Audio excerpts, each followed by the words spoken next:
This afternoon, the Blue Network presents another performance in its Great Plays series for 1942, The Pillars of Society, a comedy by Henrik Ibsen.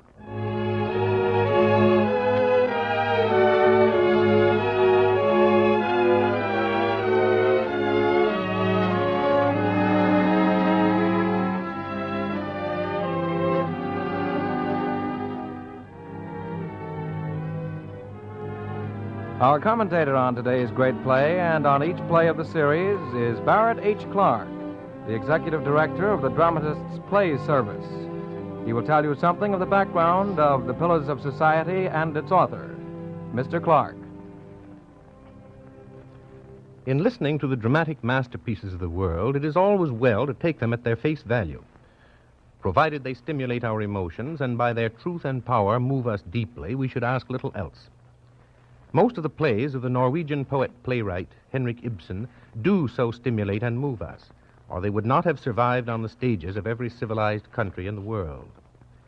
It is, however, of interest to learn how these plays came into being and to what extent they reflect the character of the man who wrote them. Ibsen was born in a small town on the west coast of Norway in 1828. His youth was spent in poverty.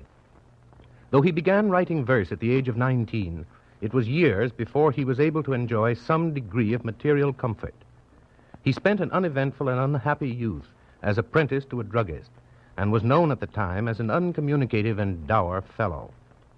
There can be no doubt that what he observed and lived through as a young man in a small provincial town colored all of his later work. Though we know that he was connected with a local theatrical company and even managed a theater, the wonder is that he was able to learn so thoroughly his business as a playwright and ultimately to become the recognized master of his craft. Receiving a small government grant, he was enabled to leave his native country in the middle 60s and live abroad, where he wrote most of his later works. It was in 1877 that The Pillars of Society made its appearance. It is the first of his long series of modern prose plays, of which A Doll's House, Ghosts, and Hedda Gabler have remained the best known and oftenest acted. Ibsen was a slow and painstaking writer, and the background of The Pillars of Society, observed and absorbed by the young apprentice many years before, stands out clean-cut in all its details. And here we have a striking instance of the dramatist's theatric skill. He is able to create for us not alone a mere background for the development of his theme, but an intrinsically dramatic setting for an exciting story. You can't say much about Ibsen without referring to his moralistic tendencies. And in The Pillars, his desire to say something bitter and true about small-town hypocrisy is self-evident.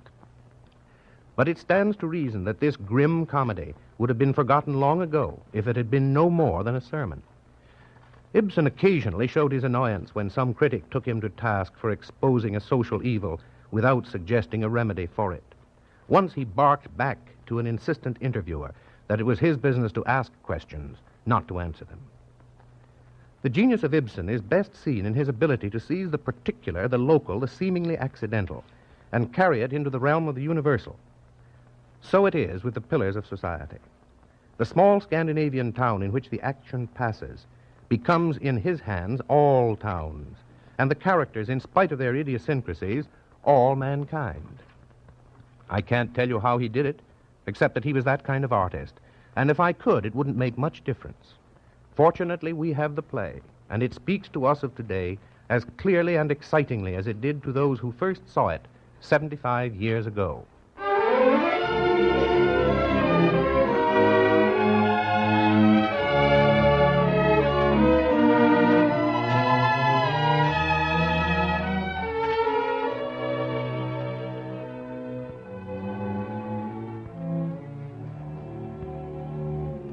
The time is one summer during the latter half of the 19th century.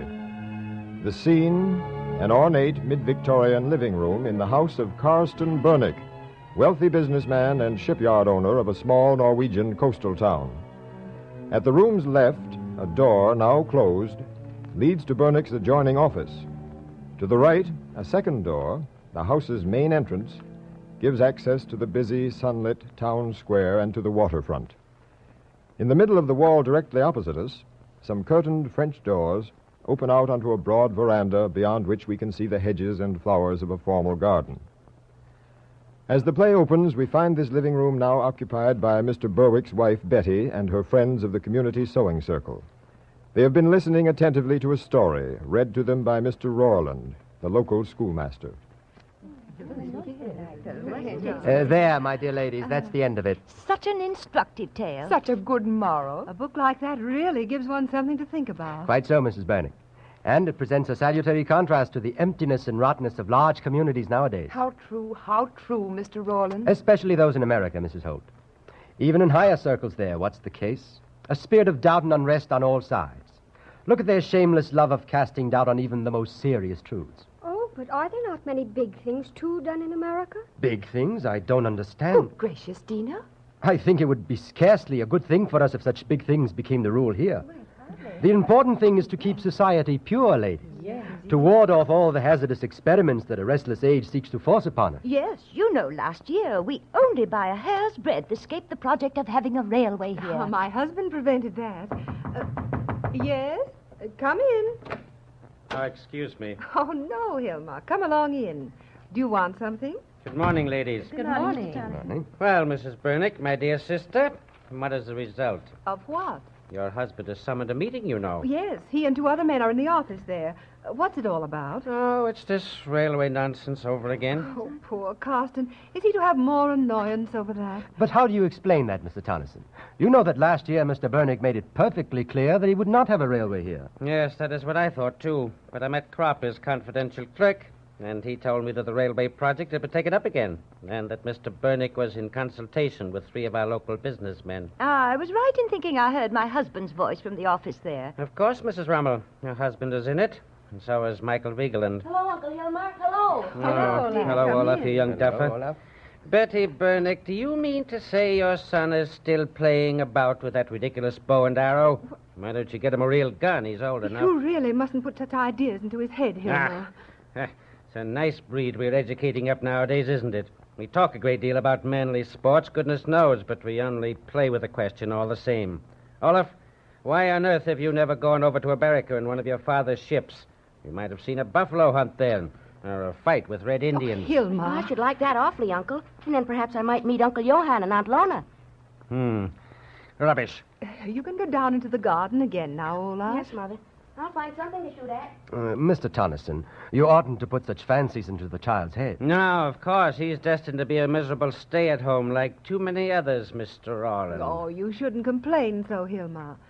At least things are better here now than they used to be, when everything ended in mere frivolity. Yes, I've heard that even a touring theatrical company came here once. Yes, that was the worst thing of the lot. Dina, dear, will you go and ask Katrina to bring us our coffee? Yes, Aunt Betty. How so? Ladies, will you excuse me for a few minutes? Oh, yes, of course. I'll set a table out on the veranda so we may have our coffee outside. Oh, that'll be lovely. Will you help me, Mr. Rowland and Hilma? With pleasure, Mrs. Bernick. I think it'd be very nice. My goodness, Mrs. Linger, how you frightened me. I? What do you mean? Whatever made you begin to talk about... didn't you see that Dina was in the room? Dina? Well, good gracious, is there anything wrong? And in this house, too.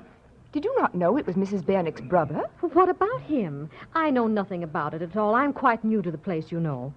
What about Mrs. Bernick's brother? His name is Johann. He ran away to America. Had to run away, you must understand.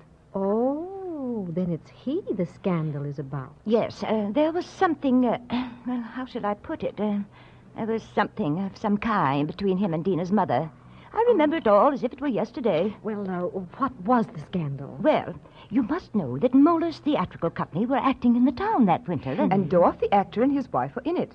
They had their little daughter, Dina, with them, and, well, all the young men in town were infatuated with Dina's mother. Yes, goodness knows how they could think her pretty.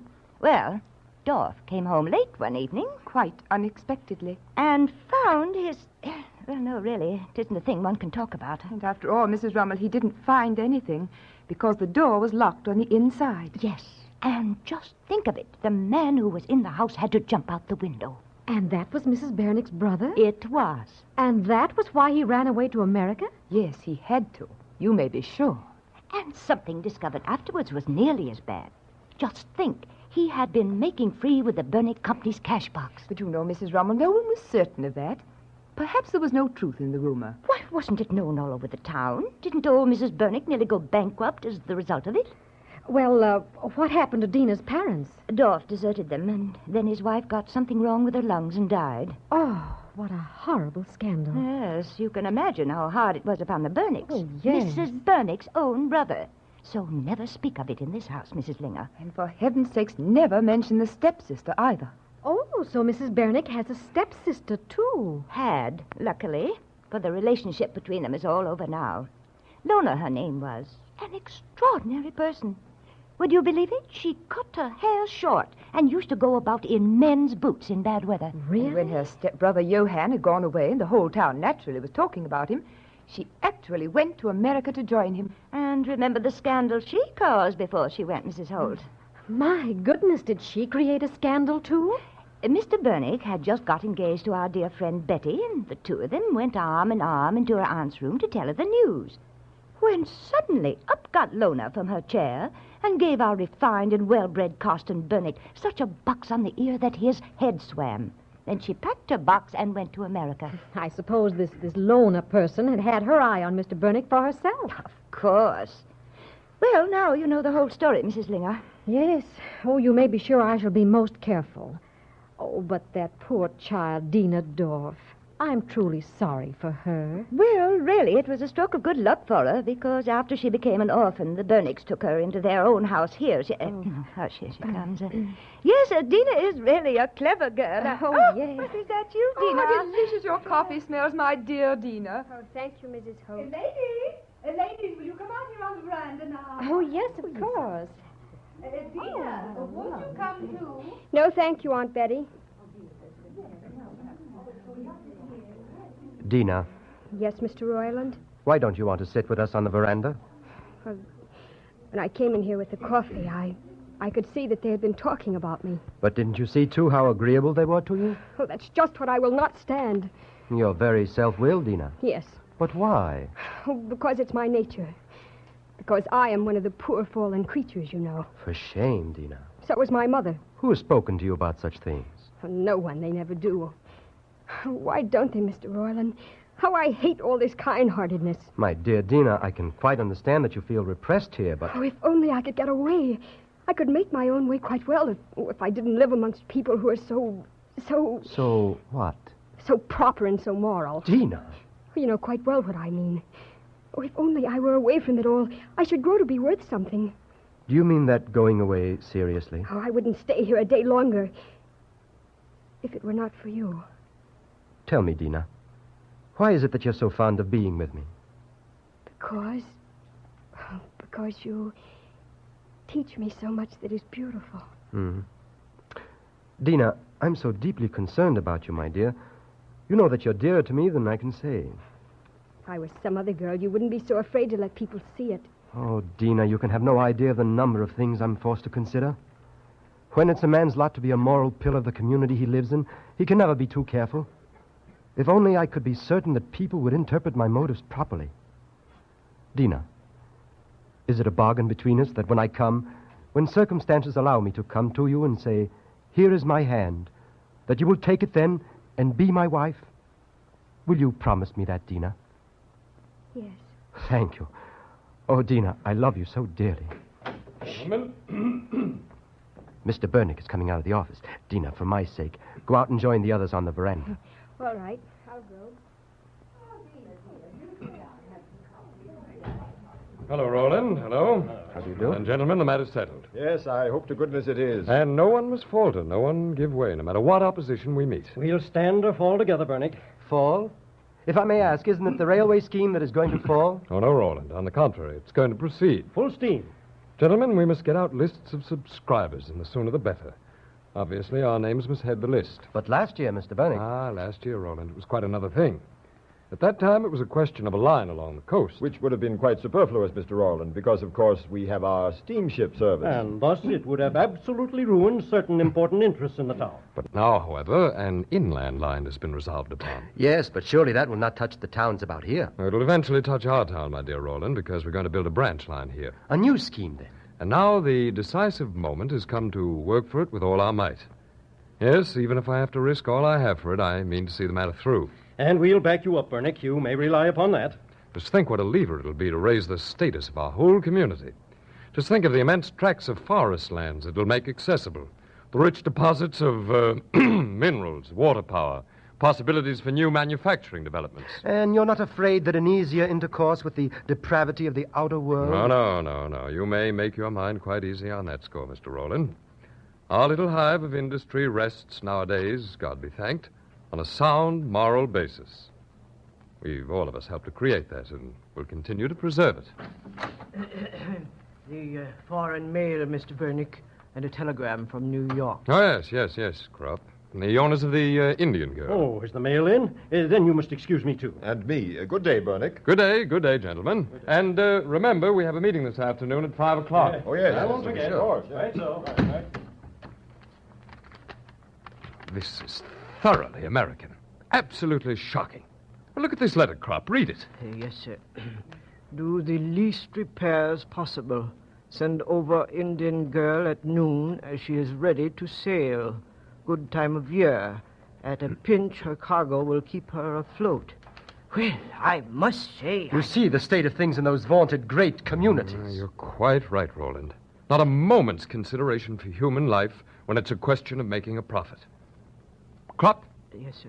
Can the Indian girl go to sea in 4 or 5 days? Yes, if Mr. Vigeland will agree to our stopping work on the palm tree meanwhile. Well, he won't. These Americans think nothing of risking the lives of an entire crew. I'd like to see the ship owner amongst us who would condescend to such a thing. Well, there's not one of us who'd do that, not a single one. Daddy. Oh, hello, Olaf, my boy. I've been down and seen the new steamer that's just come in. Oh, down at the quay again, eh? Oh, yes. Just think, a whole circus company has come on shore with horses and animals. And there were such lots of passengers. Oh, Mother, come here, will you? What is it, Olaf, dear? It's a circus, Mommy. Look through the window. Here they come from the boat. Oh, Lord, yes. What horrid people. Oh, just look at that woman in the gray dress, Mrs. Holt, the one with a knapsack over her shoulder. Manager's wife, I expect. There's the manager himself, no doubt. He looks a regular pirate. Mother, the manager is bowing to us, see? What? Yes. Good heavens, the woman's bowing to us, too. Oh, it can't be. What is it, Mrs. Bernick? Oh, nothing. Nothing. I thought for a moment that woman... Oh, look. There are the rest of them with the horses and animals. And there are the Americans, too. All the sailors from the Indian girl. Do you think we had better draw the curtain? Yes, I do indeed.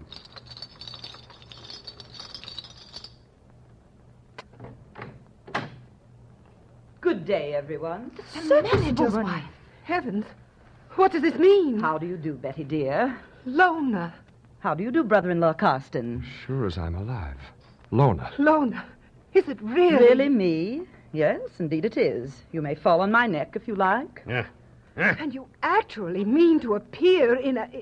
Appear in what? Well, she means in the circus. Oh, are you mad, brother-in-law?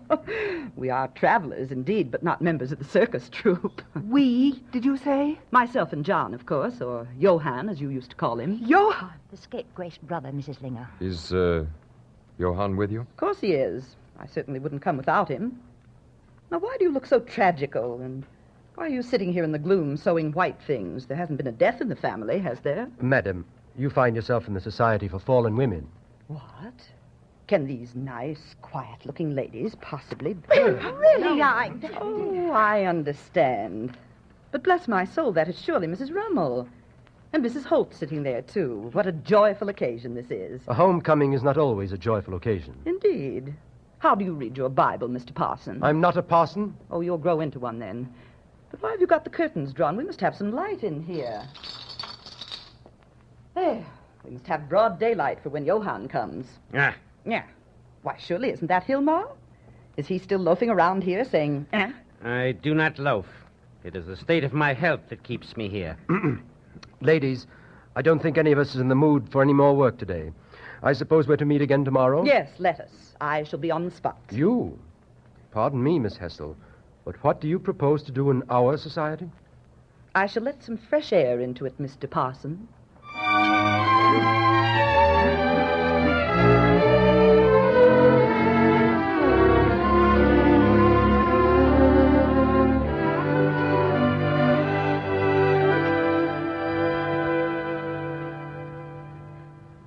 Home already, Karsten? Yes, I've made an appointment here. Oh, yes, I suppose Johann is coming up here again as he did yesterday. No. Karsten, I'm so dreadfully afraid. Afraid of what? Isn't it possible they may send him to prison for stealing that money from your mother? Who can prove that the money was stolen? The whole town knows it, unfortunately. And you said yourself... I said nothing. The whole thing was no more than idle rumor. How magnanimous you are, Karsten. Let's have no more of these reminiscences, please. You don't know how you torture me by raking up all that. And to think of their coming home now, just now, when it's particularly necessary for me to stand well in every respect with the town and with the press. Well, I can't help Their being your relatives? No, that's quite true. And I didn't ask them to come home. Oh, that's it. Go on. I didn't ask them to come home. I didn't write to them. I know the whole rigmarole by heart. Oh, you needn't be so unkind. Yes, that's right. Go on, cry so that our neighbors may have that to gossip about, too. Please. Betty, go and sit on the veranda. Someone may come in here. Oh, wait, I hear someone in the passage. Come in. Good morning, Morning, Mrs. Bernick. Well, Anna, I suppose you can guess what I want you for? Mr. Krupp told me yesterday that I'm displeased with your whole management of the shipyard, Anna. Work's not going as quickly as it ought. The palm tree ought to have been under sail long ago. The palm tree can go to sea day after tomorrow. Oh, at last. Well, what about the American ship, the Indian Girl? Her hull is completely rotten, Mr. Bernick. The more we patch it, the worse it gets. Yes, Krupp has told me the real reason. It's because you don't understand how to work the new machines I've provided. Or rather, you won't even try to work them. That is not However, the case. I did not send for you to argue with me. I sent for you, Anna, to tell you that the Indian Girl must be ready to put to sea the day after tomorrow. But, Mr. Bernick, the day after tomorrow. Do you hear? The same time as our own ship, not an hour later. Mr. Bernick, you might just as well name this afternoon. If the Indian Girl is not ready to sail the day after tomorrow, I shall discharge you. Me? Oh, you are joking, Mr. Bernick. Me, whose father and grandfather worked in your yard all their lives, as I've done. Who's forcing me to do it? But you're asking the impossible of me, Mr. Bernick. Where there's a will, there's a way. A yes or no, I want a decisive answer, or you can consider yourself discharged on the spot. The Indian Girl, Mr. Bernick, shall be ready to sail the day after tomorrow. Good day, Mr. Bernick.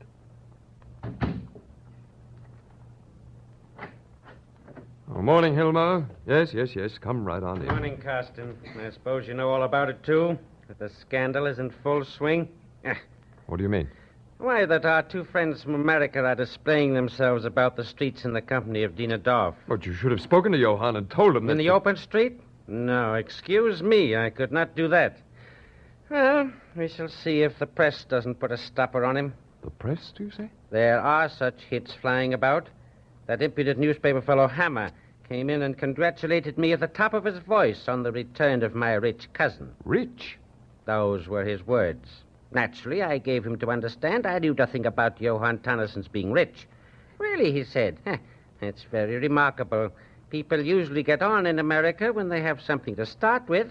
And I believe your cousin did not go over there quite empty-handed. Here they come. You can see them through the window here. My son is with them. Yes, of course. They want to remind everybody that they belong to the best family in the town. Well, they're coming up here. Betty! Yes? Now, listen, Yes, Betty. Karsten. Listen, it's my particular wish that you should receive Lona and Johann in the friendliest way possible. Oh, may I, Karsten? Certainly. And, you too, Hilma. How magnanimous you are, I won't Karsten. mention it. Good morning, dear people. Good morning, Uncle Karsten. We've been out having a look around the town, Lona, Dean, and myself. So I hear, Johann. Greatly altered, isn't it? Yes, Mr. Bernick's great and good works everywhere. We've been up into the recreation ground you've presented to the town. Splendid ships you've got, too. And you've built a new schoolhouse. And I hear that the town has you to thank for both the gas supply and the water supply. Well, one ought to work for the good of the community one lives in. That is an excellent sentiment, brother-in-law. But now tell me, what do you think of my work during these 15 years? Hasn't Johann grown a fine fellow? Who would recognize in him the madcap young man who ran away from home? Now, Lona, don't brag too much about me. Well, I can tell you I'm precious proud of him. When I think, Johann, how we too began over there in America with nothing but our 4 bare fists. Yeah. And empty, too. Empty? Well, I must say... What must you say? I must say... Oh, what's the matter with the Oh, man? don't take any notice of him. His nerves are rather upset just now. Come along with me, Lona. Would you like to take a look at the garden? With pleasure. But we have a great many alterations, Lola. You haven't seen them in the garden. Uncle Hilmer, do you know what Uncle Johann asked me? He asked me if I would go to America with him. You duffer who are tied to your mother's apron strings. But I won't be that any longer. You'll see when I grow big. Ah, fiddlesticks. Come along, Olaf. Let's follow the others into the garden. Goodbye, Uncle Johann. Goodbye, Dina. Olaf. Goodbye. The walk has made you warm, Dina. Oh, yes. Yes, it was a splendid walk. Would you rather go down into the garden with them or stay here? Oh, no, I would rather stay here. So would I. Then shall we consider it a bargain that we're to go for a walk like this together every morning? Oh, no, Johann, you mustn't do that. Why not? Well, of course, you've been away a long time and you can't understand, but I must tell you. Well, I must tell you that I'm not like the other girls here. There's something or other about me. That's why you mustn't. But I don't understand. You haven't done anything wrong. Oh, no, not I, but... No, I'm not going to talk any more about it now. You'll hear about it from the others soon enough. But, there is something I want very much to ask you. What? Is it easy to make a place for oneself over in America? No, it's not always easy. At first, you often have to rough it and work very hard. Oh, I should be quite ready to do that. You would? Well, hang it, come back with us. And now you're only making fun of me. You said that to Olaf, too. I'll fetch it, Betty, dear. You might so easily catch cold. Johann, we're going down to the grotto. Won't you come with us? No, I want Johann to stay here. Look here, Dina. You take my wife's shawl and go with him. Well, certainly, I'll take it, Uncle Carl. Dina's bringing your shawl, Betty, but Johann's going to stay here with me. I want to hear how he's been getting on in America. All right, Carlson. Well, Johann, now that we're alone, you... Just let me thank you. Oh, nonsense. For my home and all the happiness it means to me, my position here as a citizen, all these I owe to you. Not one in 10,000 would have done what you did for me. Rubbish. Weren't we both of us young and thoughtless? One of us had to take the blame, you know. But surely the guilty one was the proper one to do that. At the moment, the innocent one happened to be the proper one to do it. Remember, I had no ties. I was an orphan. It was a lucky chance to get free from the drudgery of the office. Well, that's true enough, but still, Wasn't it for Betty's sake you broke off your acquaintance with Mrs. Dorff? Why, it was merely in order to put an end to the whole thing that you were with her that evening. All the same, it was splendid of you to let all the appearances go against you and to go away. Put your scruples to rest, my dear Karsten. We agreed it should be so. You had to be saved, and you were my friend. Oh, my dear Johann, I must be candid and tell you that the story is not so completely forgotten yet. Isn't it? Well, what does it matter to me once I'm back over there on my farm again? Oh, then you mean to go back? Of course. It was only to humor Lona that I came over here with her, you know. She's no longer young, and lately she began to be obsessed with homesickness. Well, what then? Well, Karsten, now I am coming to a confession that I'm ashamed to make. Well, surely you haven't confided the truth to her. Yes. Oh. It was wrong of me, but I couldn't do otherwise. You see, Karsten, Lona's been like a mother to me.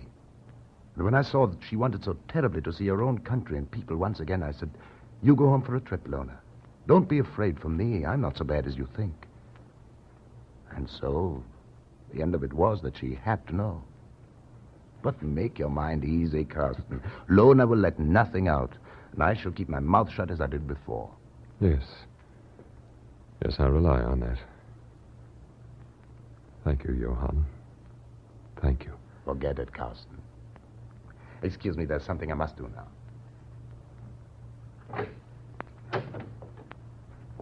Hello, brother-in-law. Oh, Lona. Back from the garden already? Isn't Betty coming in? No, would you like me to call her? No, not at all. Oh, Lona, you don't know how anxious I've been to speak openly to you. Beg your forgiveness. Look here, Karsten, don't let's be sentimental. It doesn't suit us. No, you must listen to me, Lona. I know only too well how much appearances are against me now that you've learned about that affair with Dina's mother. But I swear to you that it was only a temporary infatuation. There was a time when I was really, truly, and honestly in love with you. Karsten, why do you think I've come home? Whatever you had in your mind, I entreat you to do nothing until I've cleared myself. I can do that, Lona. In any event, I can excuse myself. Oh, now you're frightened. You once were in love with me, you say. Yes, you told me that often enough in your letters from Paris. But we kept it secret between us, so nobody could make fun of your bad taste. Oh, Lona, but how when can you came back, when you heard the jibes that were made at me on all sides, when you noticed how people laughed at what they called my eccentricities, and then when you met that seductive young actress... It's a boyish escapade, nothing more. Maybe. But then when Betty came home, a pretty young girl, idolized by everyone, and it became known that she'd inherit all her aunt's money, and that I would have nothing. Yes, Lona. And I shall tell you the truth now, without any beating about the bush. I did break off our engagement for the sake of Betty's money. I needed it. And you have the face to tell me that. I had to, I tell you. Now, by heaven, I don't regret that I forgot myself and slapped your face as I did that time. Let me tell you the plain truth of how things stood with me then. My mother, as you remember, was at the head of the business, but she had absolutely no business ability. Her affairs became critical. I was hurriedly summoned home to set things straight. I found a house on the brink of ruin. And so you saved the house of Bernick at the cost of our love. But don't you realize that the prosperity of hundreds of thousands of people depended on me? That the whole community in which both you and I were born would have been most dangerously affected if the house of Bernick had gone smash. Oh, then it's for the sake of the community that you've maintained your position these 15 years upon a lie. Upon a lie? Does Betty know what underlies her union with you? Do you suppose I'd hurt her feelings, and to no purpose, by disclosing the truth? To no purpose, you say? Now listen to me, Karsten. I am going to speak the plain truth now. Tell me. Are you really happy? My family life, do you mean? Yes, I am, Lona. You've not been a self-sacrificing friend to me in vain. I can honestly say that I've grown happier every year. And your fellow citizens, do they know nothing about the lie either? The lie? A threefold lie. First of all, there's the lie towards me, then the lie towards Betty, and then the lie towards Johann. But you'll not ask me to speak now. Oh, no. I shall manage to put up with people's jibes well enough. I have broad shoulders. And Johann will not demand it either. He's promised me that.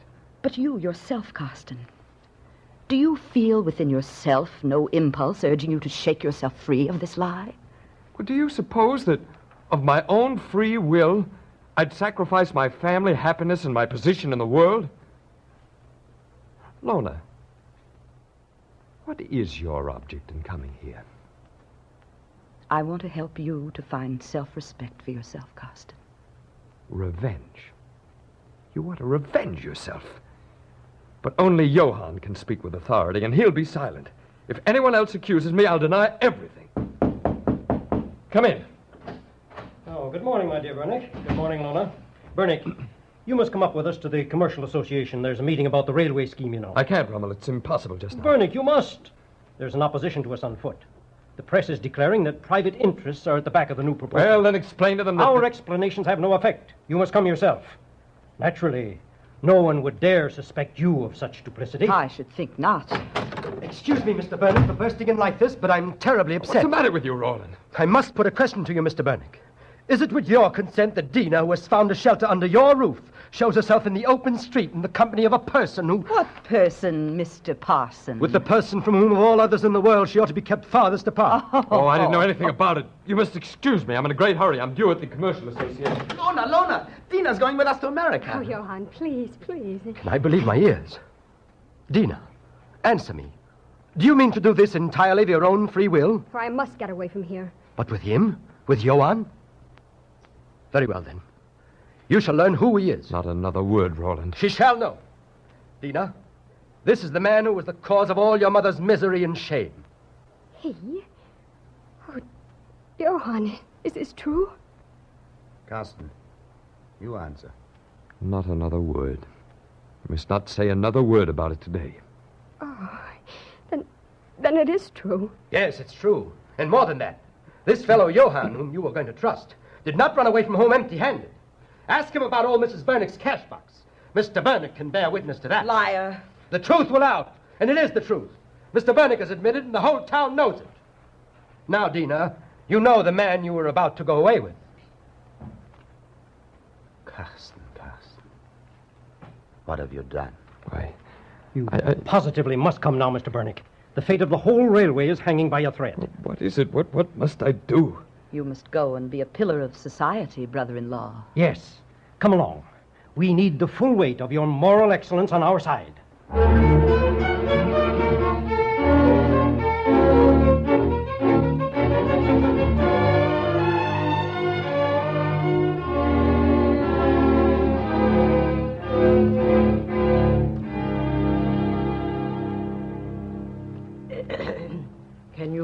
Can you spare me a moment, Mr. Bernick? Certainly, Crop. Have you come from the shipyards? Yes. Well, there's nothing wrong with the palm tree, I hope. The palm tree can sail tomorrow. The Indian girl can sail tomorrow, too, but I'm sure she will not get very far. What do you mean? Just this, sir. I believe Auna intends to let the Indian girl go to the bottom with every mother's son on board. Good heavens, what makes you think that? I found an opportunity to have a look around the boat, both outside and in, without anyone seeing me. The Indian girl will never get to New York. She will go to the bottom like a crackpot. And Auna planned to let us sail? Well, this is horrible. We'll report the affair immediately, Crop. Yes. We can't, of course, let ourselves become accomplices in such a crime. Quite true, Mr. Bernick. But first of all, I must be absolutely certain. You must examine the ship again, Crop. And meanwhile... Yes. Don't breathe a word of it. Oh, not a word, sir. And you shall have your certainty.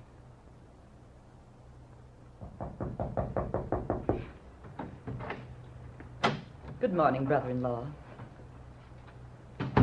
Alona, what do you think of me now?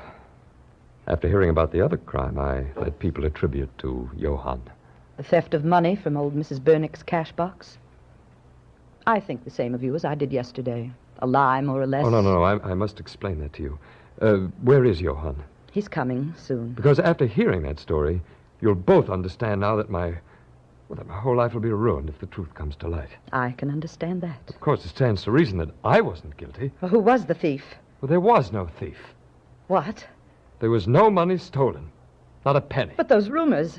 How did that shameful rumor about Johann... Lona, I'll conceal nothing from you. I was partly to blame for spreading the rumor, but whom could it injure? It was Johann's intention at that time never to come back. And you call yourself a pillar of society. Do you suppose I'm not deeply conscious of the wrong I've done, Johann? Do you suppose I'm not ready to make amends to him for it? How? By speaking out? Would you have the heart to insist on that? What else can make amends for such a wrong? I'm rich, Lona. Johann can demand any sum he pleases. Here he comes now, Karsten. Johann. Listen to me first, Karsten. Yesterday morning I gave you my word that I would hold my tongue. You did? But then I did not know that... Johann. Only let me say a word or two to explain the circumstances. I understand the circumstances perfectly. But now I have need of the truth. And now you must speak. And just now I have need of my reputation for morality. And therefore I cannot speak. You must speak now. Because I intend to make Dina my wife. And here in your town, I mean to settle down and live with her. Dina? Your wife? In this town? Yes, here and nowhere else. I mean to stay here and defy all these liars and slanderers. But before I can win her, you must exonerate me. It would ruin me utterly. Now listen to me, Johann, and you too, Lona. If you aim this blow at me, you'll not only destroy me, but you'll also destroy a great future for the community. Have you heard the rumors of extensive buying up of forest lands, mines, waterfalls along the proposed branch line of the new railroad? Well? It's I who've borne up the whole of them. You? Yes, on my own account. The branch line becomes an accomplished fact. I'm a millionaire. If it doesn't, I'm ruined. With the unblemished and honored name I've hitherto borne, I can take the whole thing upon my shoulders, carry it through, and say to my fellow citizens, see, I've taken this risk for the good of the community. Not a soul will doubt my motives. Yes, but some of those concerned in it must have acted more openly, without any secret motives or consideration. Who? Why, Rummel and Vigeland, of course. Mm-hmm. To get them on my side, I was obliged to let them into the secret. And they?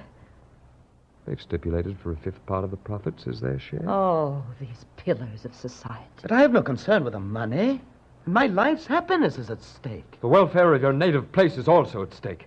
If anything comes out to cast reflections on my earlier conduct, then all my opponents will fall upon me with united vigor, and the whole scheme will collapse. Johann, after what we've just heard, you must go away from here and hold your tongue. Yes, I will go away, and I will hold my tongue. I shall come back, and then I shall speak. Stay over there in America, Johann. I'm willing to share with you. Keep your money, but give me back my name and reputation. And sacrifice my own. You and your community must get out of that the best way you can. I must and shall win Dina for my wife. I'm going to sail tomorrow in the Indian Girl. The Indian Girl? Yes, the captain has promised to take me. I shall go over to America, I shall sell my farm and set my affairs in order. In 2 months, I shall be back. And then you will speak? Yes. Then the guilty man must take his guilt to himself. I'll deny everything. I'll say it's a plot against me, that you've come here to blackmail. Karsten! I have your 2 letters. I found them amongst my papers. This morning, I read them again. They're plain enough. And will you make them public?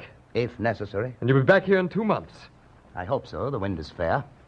In 3 weeks, I'll be in New York if the Indian Girl doesn't go to the bottom. Go to the bottom? Well, why should the Indian Girl go to the bottom? Quite so. Why should she? Go to the bottom? Well, Karsten, now you know what's before you.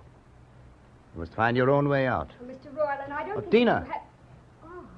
Oh, I didn't know you were here. I'm about to leave Dina for America. But that doesn't mean I intend to give you up. I shall come back again and then set everything right between us. Excuse me, but what did you mean by that? Just this, Schoolmaster Roland. I propose that Dina, before whom you blackened my character yesterday, shall become my wife. Your wife? Well, then, you shall know the truth. Mr. Bernick, will you be so kind as to be a witness? What are you going to do? Dina, you're a thoughtless girl, but I don't blame you so greatly. You've too long lacked the necessary moral support that should have sustained you. I blame myself for not having afforded you that support. Oh, you mustn't speak now. It is now that I must speak, Dina. You remember what you promised you would answer me when I judged that the right time had come? Now I dare not hesitate any longer. And therefore I must say, sir, this young girl is my betrothed. Dina! It's a lie. Dina, is this man speaking the truth? Yes. I hope this has rendered all your arts of seduction powerless. Well, Johann, you won't sail on the Indian Girl now. Indeed I shall. But you won't come back. I will come back. After this? What's there for you to do here after this? Revenge myself on you all. Crush as many of you as I can. Excuse my bothering you again, Mr. Bernick, but there is a tremendous storm blowing up. Is the Indian Girl to sail for all that? The Indian Girl is to sail for all that.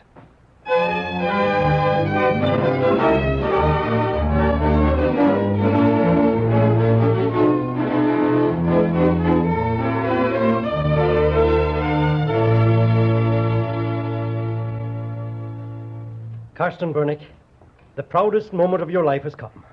A procession of your fellow citizens is coming to do honor to the first citizen of their town. What, Rummel? What do you mean? Yes, they're coming here tonight, in procession, with banners and a band.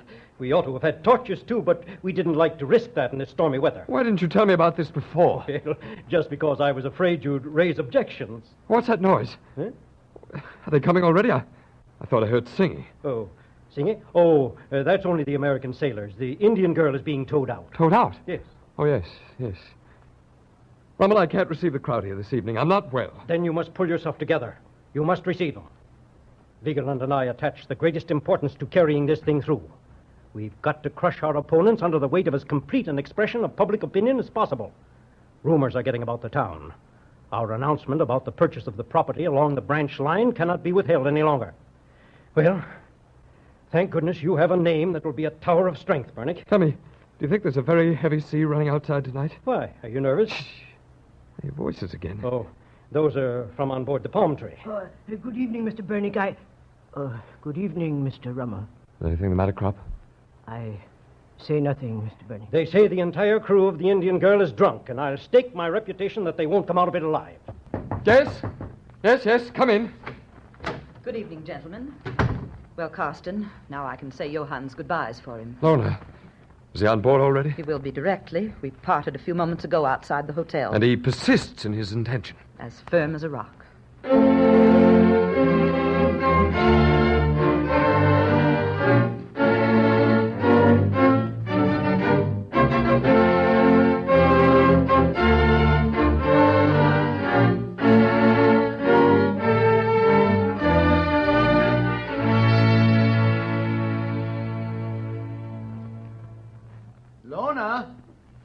Johann, you here? I've still a few minutes before the boat sails. I've got to see Dina once again. We can't part like this. Johann, oh, Johann. Dina. Oh, please take me with you. What? Yes, take me with you.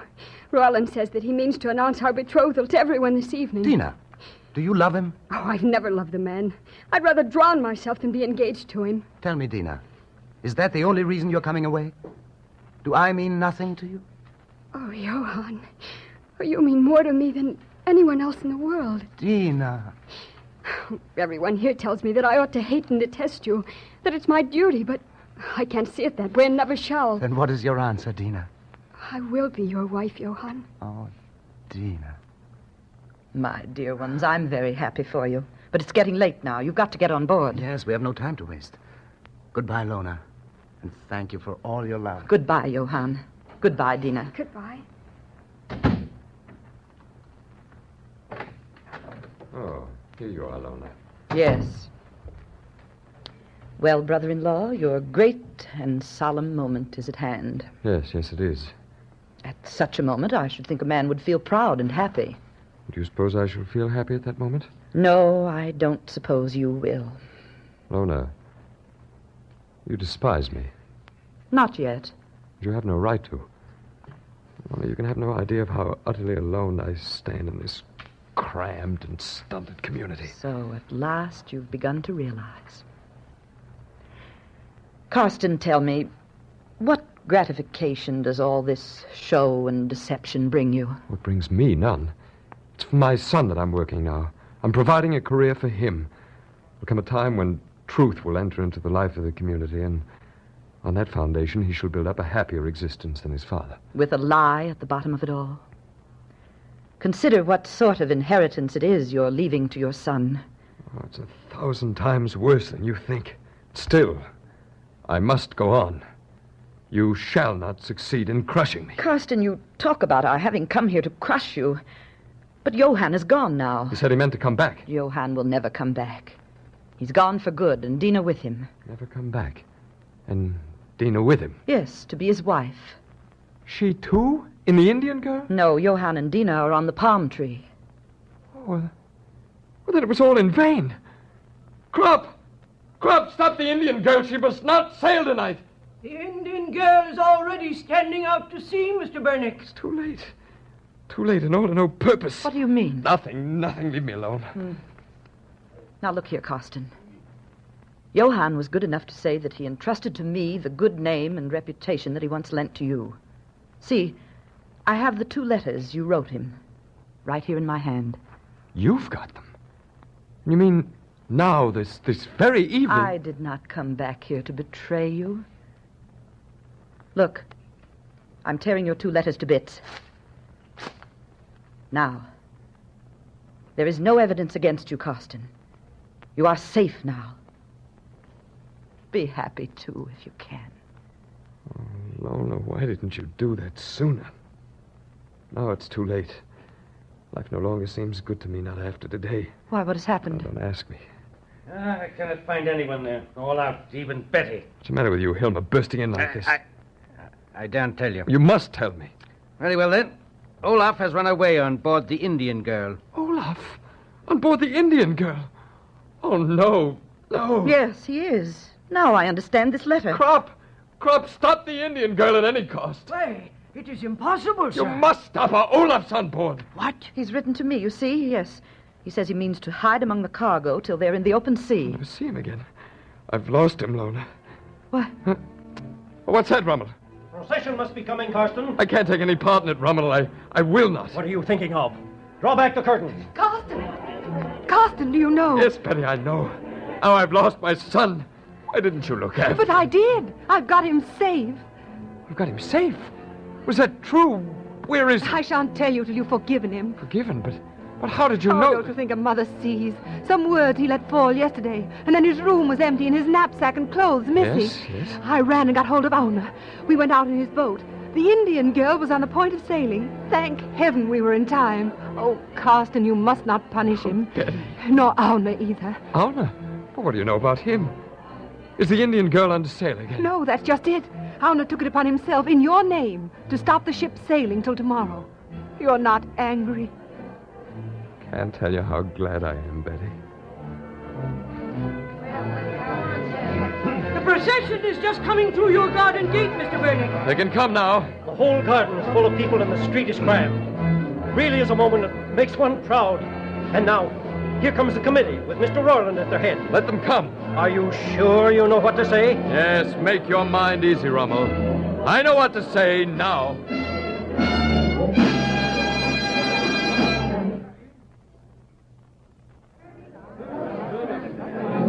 Fellow citizens, we're standing on the threshold of a new era.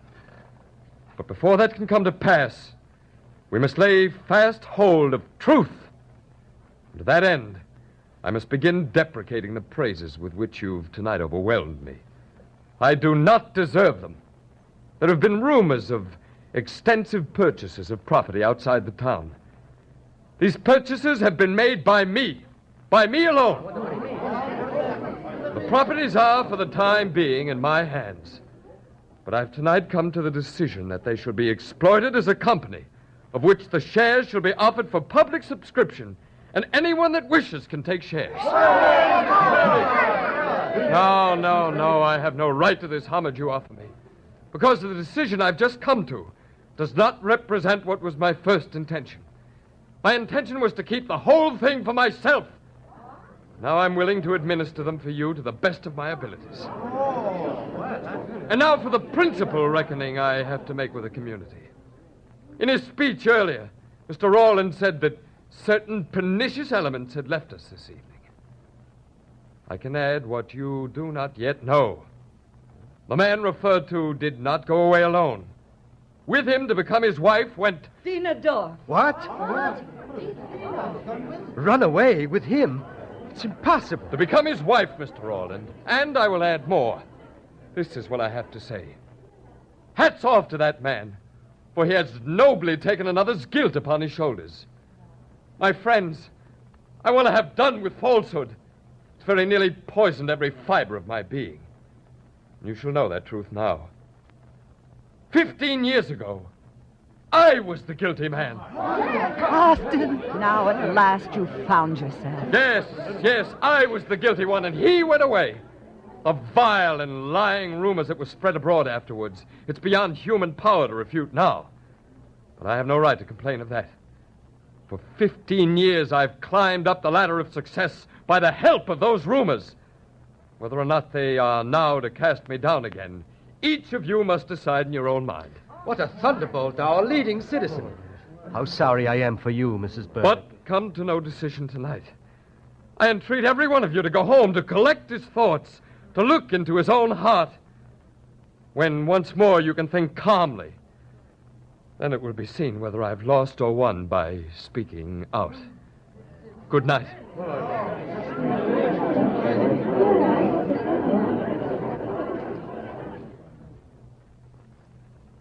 Betty, can you forgive me? Do you know, Karsten, that you have opened out for me the happiest prospect I've had for many a year? How? For many years I've felt that once you were mine and that I'd lost you. Now I know that you've never been mine yet, but I shall win you. Oh, Betty, you have won me. But now let Olaf come to me. Yes, you shall have him now. I'll go and get him. Thank you, Lona. You've saved what was best in me and for me. Do you suppose I wanted to do anything else? Oh, what a wretch I am, and how little I've deserved it of you. Oh, if we women always looked for what we deserved, Karsten. Oh, Father. Olaf. Oh, Father, I promise I'll never do it again. Never run away. I promise you, Father. And I promise you, Olaf, you shall never have reason to. And shall I be allowed to be what I like when I grow up? Yes. Oh, thank you, Father. You shall be yourself, Olaf. Why, there's Auna. Auna, come here. I know, Mr. Bernick. I am dismissed. Oh, no, nothing of the kind, Auna. We remain together. And forgive me. What? But the ship has not sailed tonight. Nor will it sail tomorrow either. I gave you too short grace. It must be looked to more thoroughly. It shall, Mr. Bernick. And with the new machines. By all means, but thoroughly and conscientiously. There are many among us who need thorough and conscientious repairs, Auna. Good night. Good night, sir. And thank you. Thank you.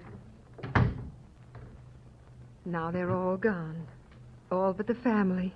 You, Karsten, and Olaf, and Lona. Yes, and we're alone. I feel tonight as if I'd come back to my right senses after being poisoned. Oh. But I feel this. I feel that I can be young and healthy again. Come nearer, close around me, all of you. Betty, Olaf, my boy, you, Lona. Oh, Lona, you must never leave Betty and me ever again. No, Lona, you must not. What? How could I have the heart to go away and leave you young people who are just setting up housekeeping? What are you looking at, Betty? Look how the sky's clearing. And how light it is over the sea. The palm tree's going to be lucky. It carries its good luck on board. We have a long, earnest day of work ahead of us. I most of all. But let it come. Only keep close around me, you true, loyal women. I've learnt this, too, in these last few days. It's you women who are the pillars of society. You've learnt a poor sort of wisdom, then, brother-in-law. No, my friend.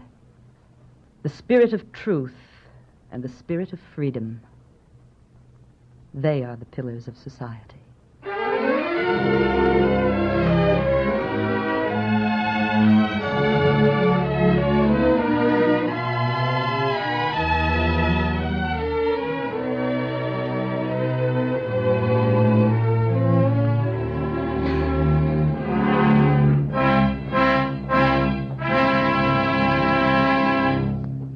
You have been listening to a radio adaptation of The Pillars of Society by Henrik Ibsen, made for the Great Plays series by Charles Newton.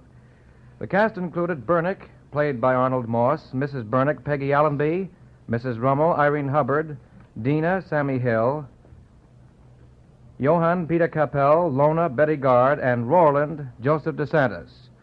Now here is Barrett H. Clark, who will speak to you briefly about future plans for the Great Plays series. Mr. Clark. Today's broadcast of The Pillars of Society brings to a close the first section of this season's Great Plays. This representative group of the dramatic classics of the world has revealed in the aggregate the achievements of many of the outstanding dramatists of all time. Beginning next Sunday, we move into a field of drama which will not fail, we hope, to appeal both to those who study the subject and to the general public that enjoys plays, whatever their authorship or background, and to those likewise who are vitally interested in all things that interpret the spirit of the American people. This new series offers a wide variety of American plays chosen from among the most popular and entertaining products of representative writers from the 18th century down to the present time: comedies, tragedies, farces, satires, and fantasies. Indeed, every type of play that in its own fashion shows some characteristic cross-section of the American scene, language, or character, and those fundamental ideals that we recognize as typical products of our own land. Among the plays we will offer between now and the late spring, let me call attention to Yellowjack, This Was a Man, Officer 666, The Truth, and Thunder Rock. This last named is a timely and eloquent work by the young writer Robert Ardrey. It will be broadcast next Sunday at the usual hour. Great Plays are presented as a public service presentation of the independent radio stations affiliated with the Blue Network.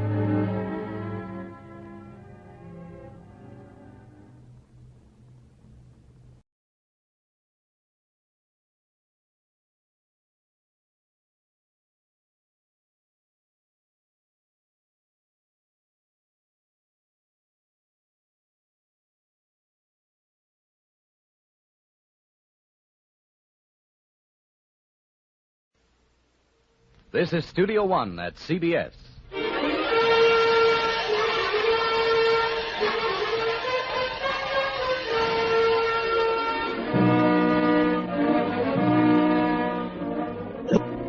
The Columbia Broadcasting System invites you to Studio One for the third broadcast in a new series of hour-length versions for listening of celebrated stories, novels, and plays. We introduce the director of Studio One, Fletcher Markle. Tonight, a social drama. But please don't let those words confuse you as to the nature of the play. It's a most arresting and provocative story with a very important idea behind it, and I'm sure you'll find it worth your time.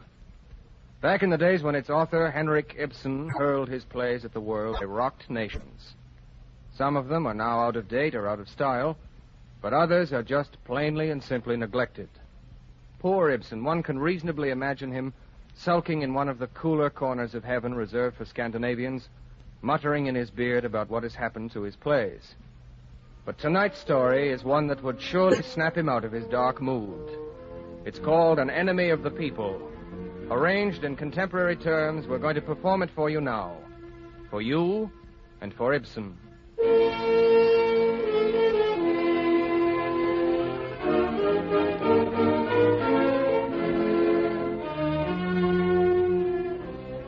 From Studio One, CBS presents An Enemy of the People by Henrik Ibsen.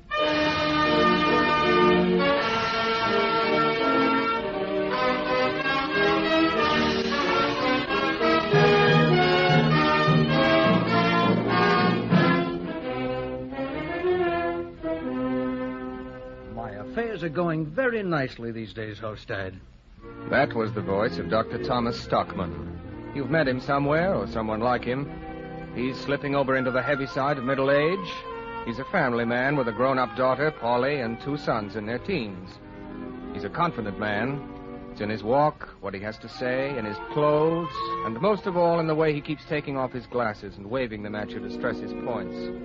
Just as he's waving them now at his friend Hofstad, a newspaper editor. You know, it's nice to be comfortably off, Hofstad. Of course you know men like Stockmann. We can afford a few luxuries now. Catherine says I almost earn as much as we spend. Doing all right then, Thomas. Oh, yes. Here, Hofstad, can I fix you up another drink? Confident is right, since Dr. Stockmann became medical officer for the big new health resort here in his hometown. He's worked up a nice private medical practice, too.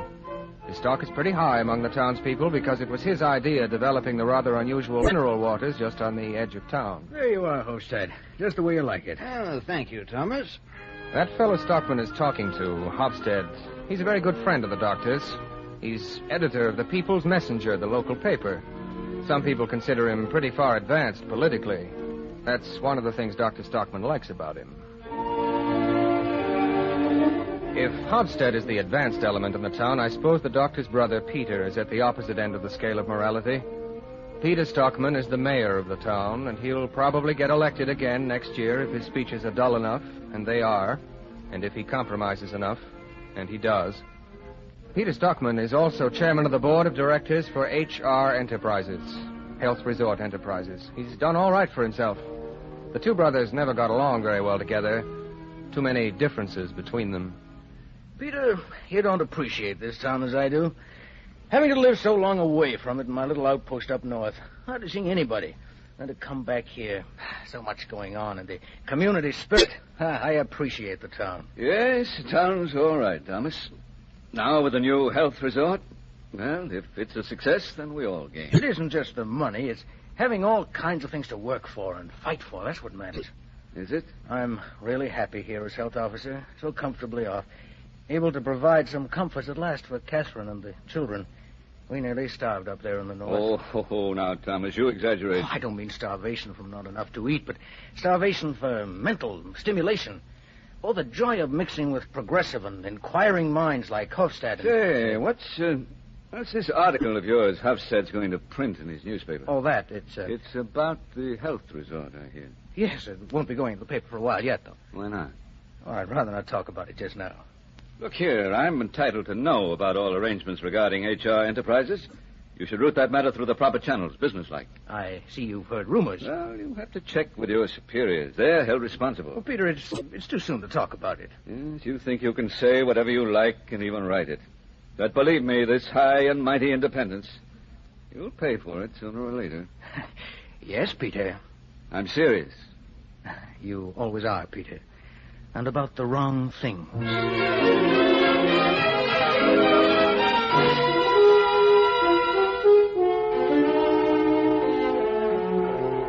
That rather typical exchange between the 2 brothers took place on a Tuesday afternoon.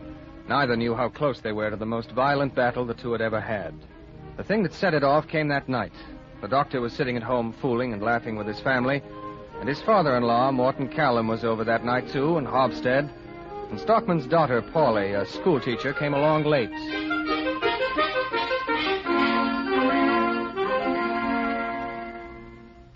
And Then what happened, Daddy? Yeah, Daddy, how'd you get out of it? You weren't supposed to ask that question. Oh, you shouldn't tell such tall tales to the children, Thomas. What's all the laughing about? Oh, Polly. Fine thing. You enjoying yourselves while I've been out slaving? Come on in and join the party. Sure, Mr. Hofstad. Well, Polly. Hello, Grandfather. You here, too? Yes, I came to see you. And you weren't here. Oh, golly, am I tired. Is there any more tea there, Mom? Get yourself a cup off the sideboard. Whole day teaching and 2 hours night school on top of that. Well, do you think your students learned anything? Sure, a bunch of smug lies. Come on, move over, Dad. Let me sit down. All right. Polly, now, don't talk that way about your teaching. It's a wonderful profession. Come on, Dad, over. All right. And none of your lectures, Mother, about the fine privilege of serving impressionable young minds. There's room enough there for you, Polly. You're not that big yet. Oh, I gained another pound today. Teaching may be a noble calling, but it's darn sedentary. You'll become a fine, plump woman in no time. Oh, that's terrible, Grandfather. Oh, say, Dad, I forgot. I have a letter for you. A letter? Who's it from? Wait a minute. It's here in my purse. Here it is. Postman gave it to me just as I was going out this morning. I didn't have time to come back. So you carry my mail with you all day. I've been expecting this. What is it, Thomas? Just a minute.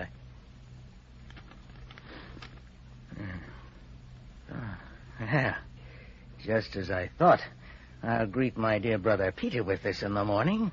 Now the town will have something to get head up about.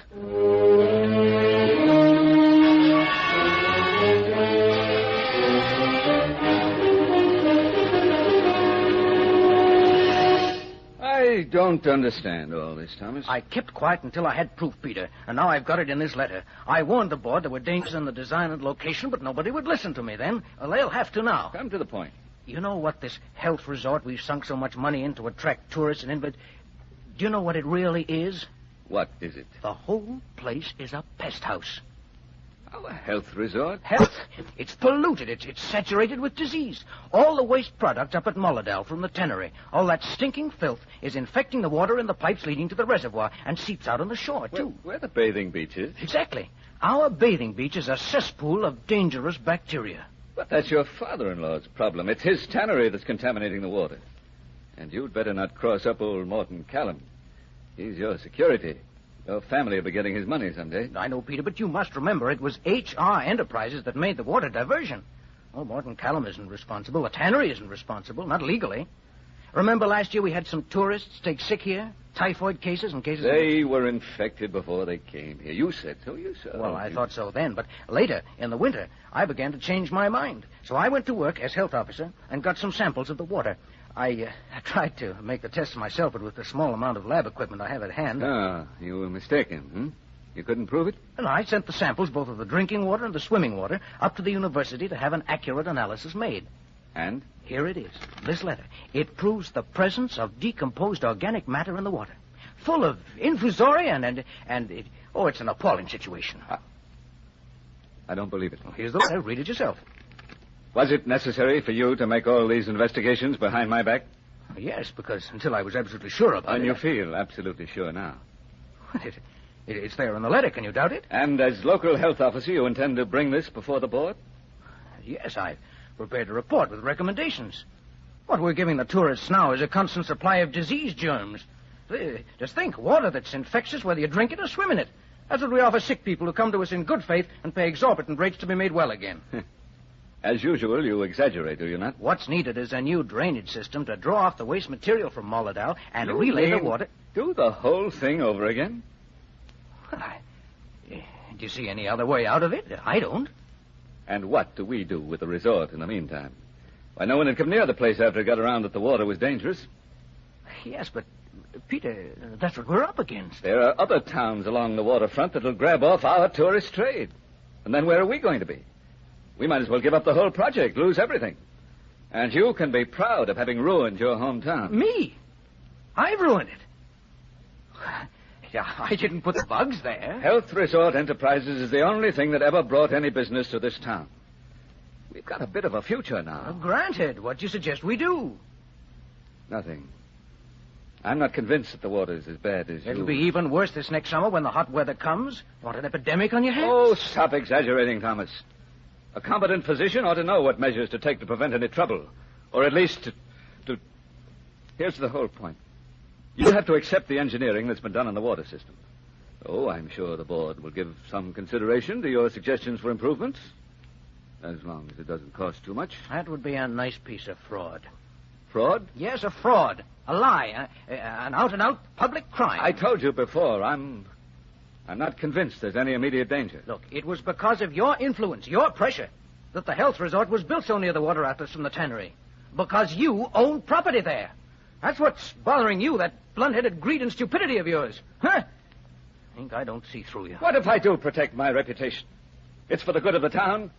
I've done more for this place than any other mayor they've ever had. So it's in the public's interest to withhold that report. With an election coming on. But later on, I'll raise the question with the board, and we'll do our best, privately. But nothing of this is to leak out. Not a word to the public. I'm afraid I can't stop that now, Peter. You better. Too many people know about it already. Who? Don't tell me those friends of yours on the People's Messenger, those yellow journalists, Hofstad. That's right, that's right. You and your busybody troublemaking, you want to cut off the most important source of income for the whole town. But the source is poison, man. Stop and think. We're making a living out of retailing filth and corruption. Our business gets its dividends from a lie. It's very painful for me, Thomas, as mayor, to have my nearest relative always criticizing and attacking things and suggesting costly reforms. But you forget I'm health officer.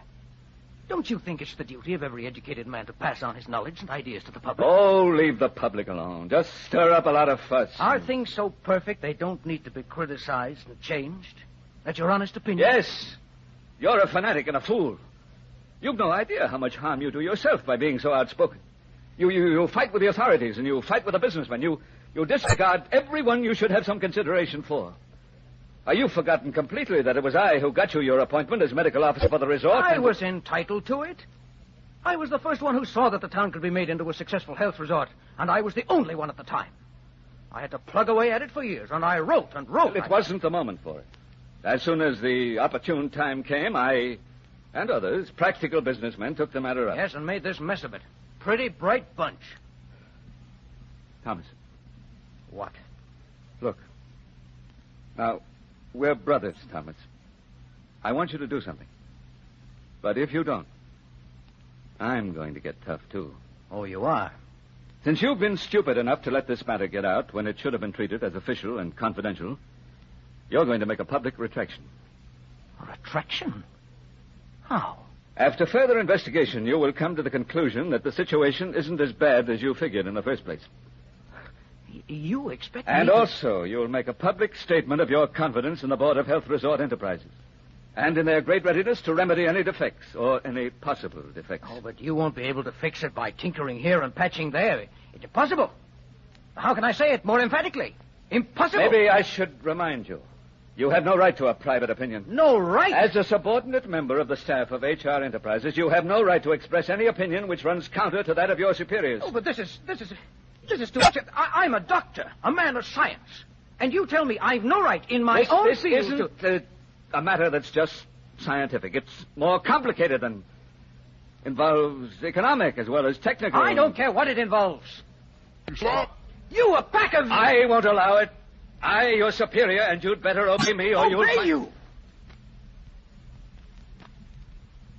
Hofstad has that article of mine, and all he's waiting for is my word to go ahead and print it. Well, now he'll get it. Anything to embarrass us, the people who are trying to run the community. I'll get Larson's support, too. Larson? As chairman of community welfare, he's as interested in health as I am. Don't forget he's also president of the Taxpayers Association. Larson won't support you. Peter, dear Mr. Mayor, that does worry you a bit, doesn't it?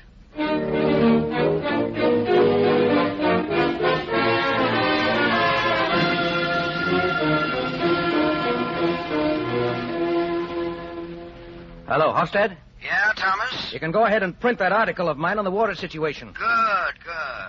We'll hit them hard. Go in today. I'd also like you to run a news story on the reception I've received from the authorities. Sure, I'll take it. I'll pound it out and bring it right over. Fine. You didn't get very far. Nowhere. See you. Right.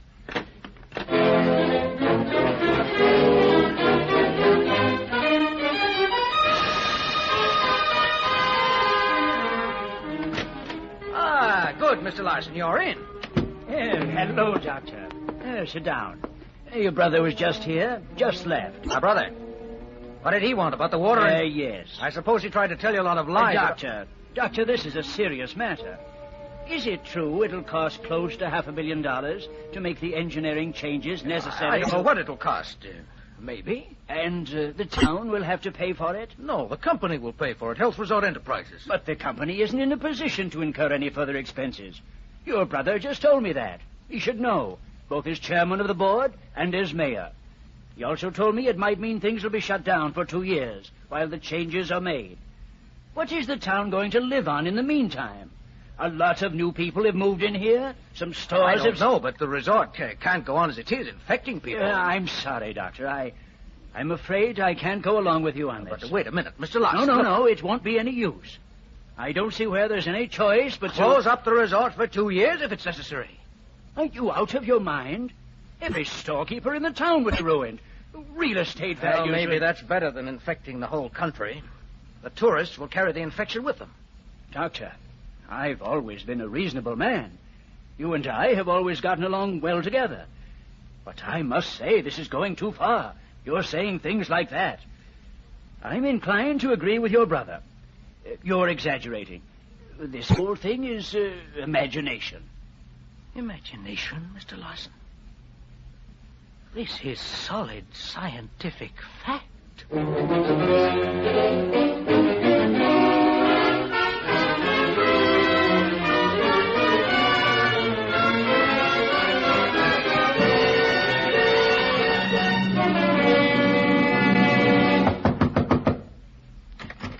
Here, how's that? I'm late. Print this too. Print it. Oh, hello, Stockmann. You finally got We'll here. blow this town to... Thomas? Oh, Peter. What are you doing here in Halstead's office? Nice job you did with Larson. I just told him the simple consequences. Halstead, is this great public figure my brother trying to scare you into not printing my article? Because I'm sure his threats and lies can't make any impression on you anyway. And weak-kneed old grandmother Larson. Look, Halstead, here's the news story I promised you over the phone. Just run it side by side with the main article. No, Thomas. I'm not going to print it. Not... Well, what does this mean? I didn't realize the implications in this, Thomas, that it would take so much money and time to... well, you gave me a rather false picture. False picture? I'll be responsible for any false picture. Just print the article. I'll be able to defend it. I thought you were my brother's political opponent. Certainly, but it'd be political suicide for me to print your article. We can fight the election on other issues. You've got a chance to blast the mayor right out of office, and you won't use it. Thomas, what chance would my party or my paper have publicizing this and jeopardizing the future of the town? I might as well get my razor and cut my own... Print my article as a handbill. Leave it out of your paper. I'll pay the cost. No, I wouldn't touch it in any form. Halstead, you said you were fighting for truth and freedom. Thomas, prepare yourself for another surprise. Mr. Hofstad is going to print an article I'm going to write for him, presenting the real situation. May I kiss the bride? Which of you is the bride? I'll hire a hall to speak the truth. And I'll parade the streets with a drum and shout the truth. You won't shut me up. I'll call a public meeting. I will. I'll hire a hall.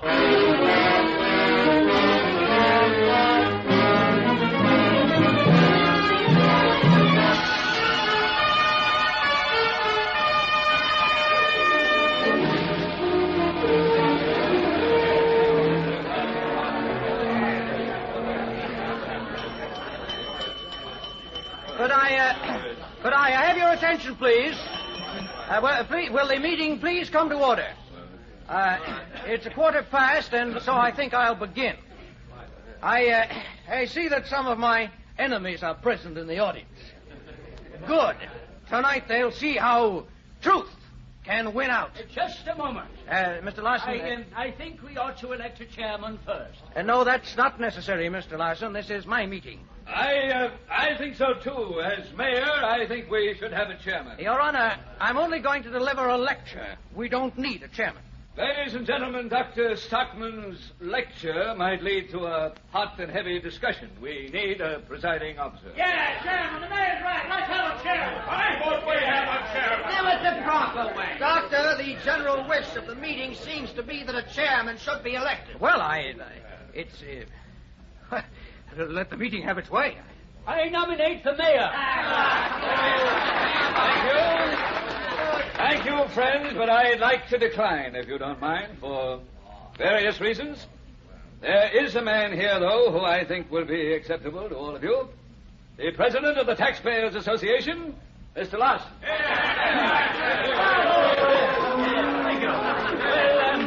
Well, since my fellow citizens want it, very well, I'll take the chair. Well, then get up there on the platform. Yes. And now, as chairman, I'd like to say a few words. He always does. I'm a quiet and peaceful man who believes in discreet moderation and in moderate discretion. Anybody who knows me knows that. You tell him, Larson. You bet. I have learned in the school of life and experience that moderation is the most valuable virtue a citizen can possess, especially in these times. Hear, hear. I would therefore suggest to our esteemed fellow citizen, Dr. Thomas Stockmann, who has called this meeting on his own initiative, that he should keep strictly within the bounds of moderation. 3 cheers for the Moderation Society. Gentlemen, please. I see the mayor has his hand up. Yes, you have something to say, sir? Mr. Chairman, in consideration of the close family relationship between myself and the present medical officer of Health Resort Enterprises, I'd rather not have had to say anything this evening. But my official position with regard to the resort and my concern for the vital interests of the town in general force me to put forward the motion. I'm sure none of you want any unreliable and exaggerated accounts of the sanitary condition of the resort and the town spread around. Therefore, I should like to move that this meeting vote not to permit the medical officer to give his proposed lecture. Not permit me? What trick is this? Doctor, please, do not interfere with our meeting. But it's my meeting. Doctor, you're out of order. But very well, go ahead. Ladies and gentlemen, in my statement published in the press, I presented the facts, the truth to the public, so that every fair-minded citizen could form his own judgment on the issue. It's pretty obvious the medical officer's insinuations are an insult to the leading and most highly respected citizens of this community. But more important than that, his proposals would saddle every taxpayer in this community with increased taxes. Do you want that? Order! Quiet! Order! I must say that I agree with the mayor. No one doubts the good intentions of the doctor, but when it ends up being an increased burden on the taxpayers, as it would be in this case, and I, for one, although I've always admired him, will see Dr. Stockmann hanged before I will go along with him in this matter.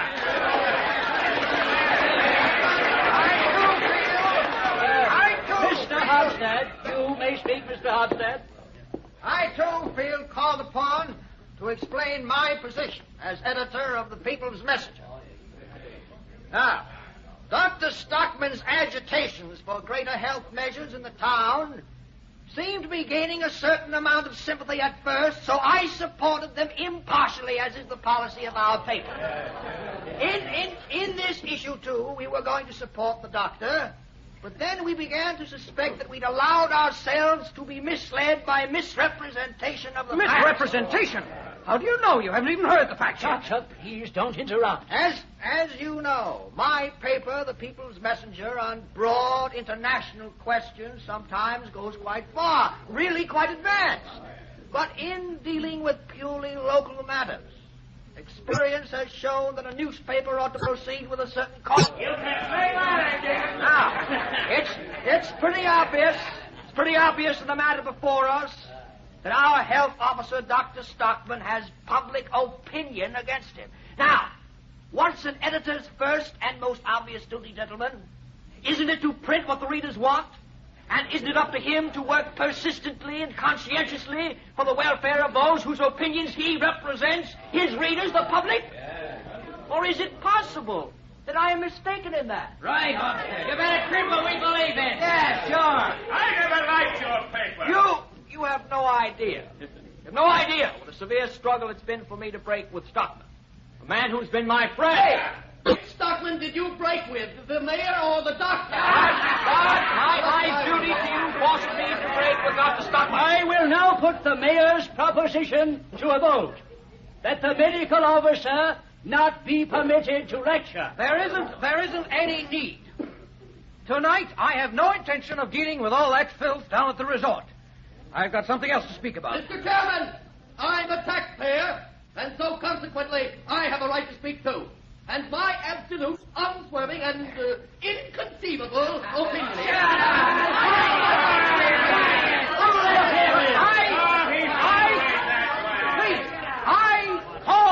I called the meeting. Am I going to be allowed to speak? Dr. Stockmann will address the meeting. I'd like to have seen anyone a few days ago there to silence me as has been done tonight. I'd have defended my sacred right to speak as a man, like a...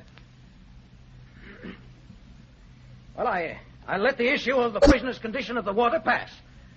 I have something more important to say to you. I've thought and pondered a great deal these last few days. Pondered over so many things that my head's almost burst. But I got it straightened out at last. I've made a discovery much bigger than that piddling matter about our polluted water supply. I thought you weren't going to talk about the result. I have discovered that our moral life is poisoned. Our moral life and the whole fabric of our society is founded on lies. Is that so? What an incineration. I suggest the speaker moderate his language. I have always loved my hometown. When I was up north, I thought a lot about it. I wanted to do something for this place and the people here. So I worked out the plan for making a health resort out of it. It was your idea, but you didn't work out the plan. Well, when I had the chance to come home at last, I thought I was very lucky. That's all I wanted, to be back here and to be of public service to this community. Be quiet. Yesterday, my eyes were opened, and for the first time, I realized the enormous corruption of the authorities. Enormous corruption by virtue of my authority as chairman of this meeting. It's quibbling to catch me up on a phrase, Mr. Larson. Perhaps I should say the boneheadedness of the leading citizens of this town. They stand in the way of every independent and intelligent man, whichever way he turns. And what I'd like best to see is every blessed one of them kicked right out. Doctor, please try to be tactful in your language. All right, I won't say anything more about our leading citizens. They're not the greatest danger and most terrifying enemy of truth and freedom. Who then? Yeah, Name them! Yes! Naming them, I'll name them. That is precisely the discovery I made yesterday. The most dangerous enemy to truth and freedom is the majority of the people. You, all of you, now you know. The arrest by the guys. Retraction! Yeah, we heard it now. The majority of the people. You're an enemy of truth and freedom.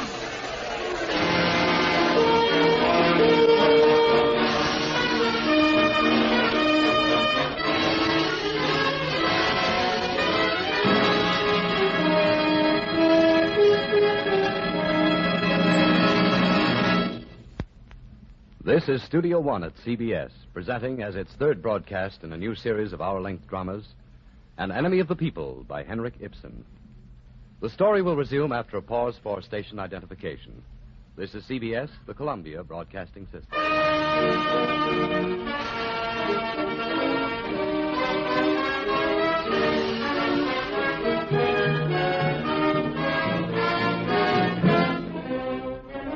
Continuing the third program from Studio One, Columbia's new hour-length dramatic series, we present the second half of An Enemy of the People.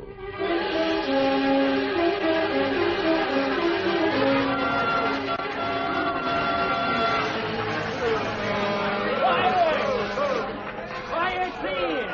As chairman, quiet! Quiet, order! Quiet!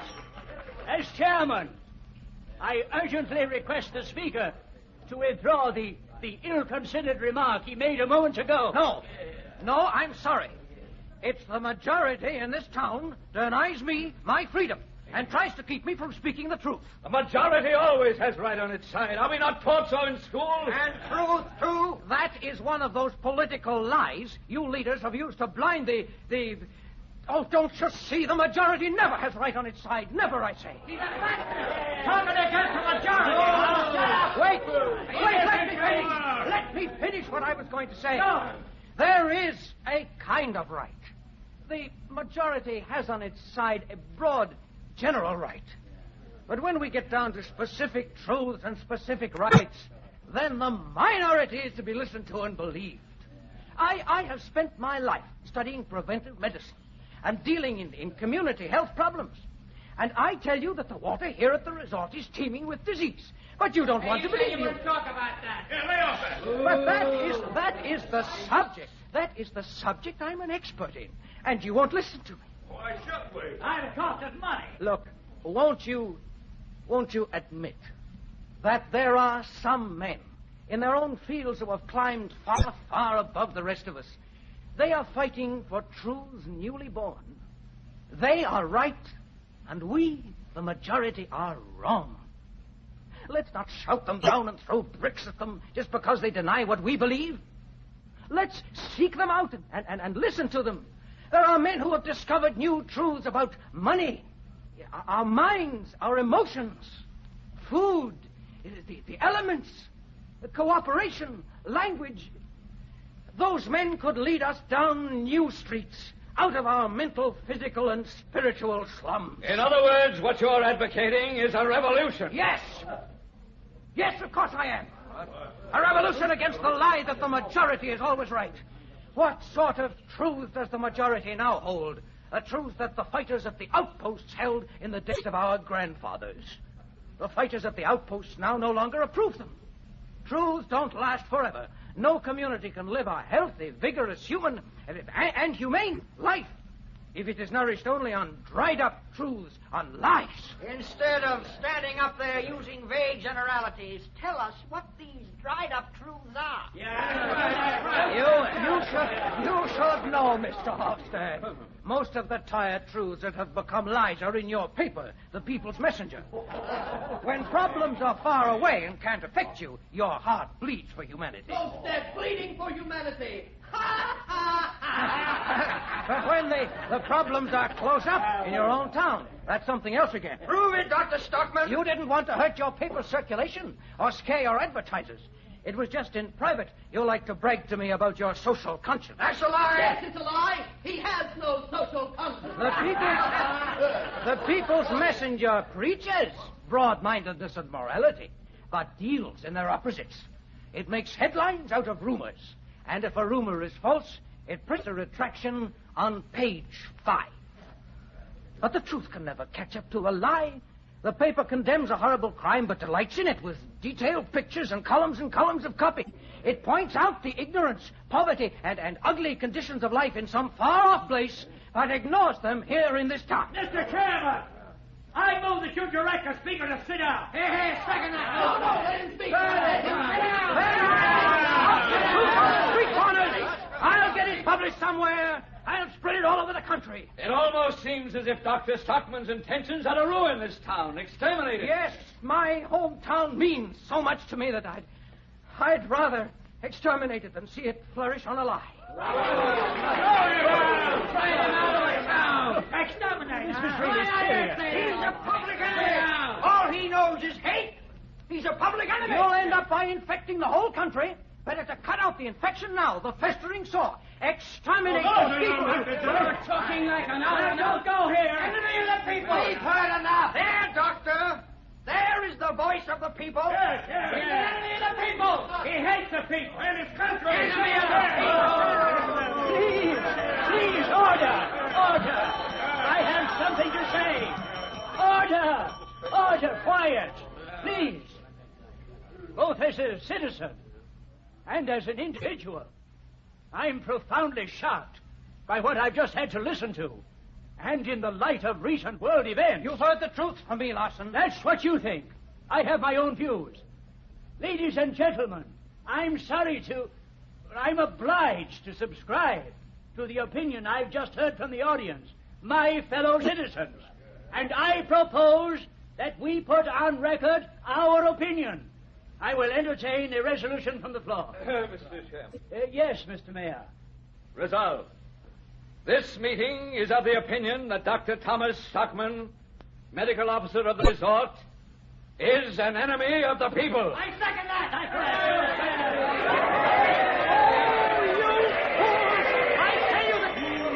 I call this meeting. You can't... We cannot hear you now, Doctor. You're out of order.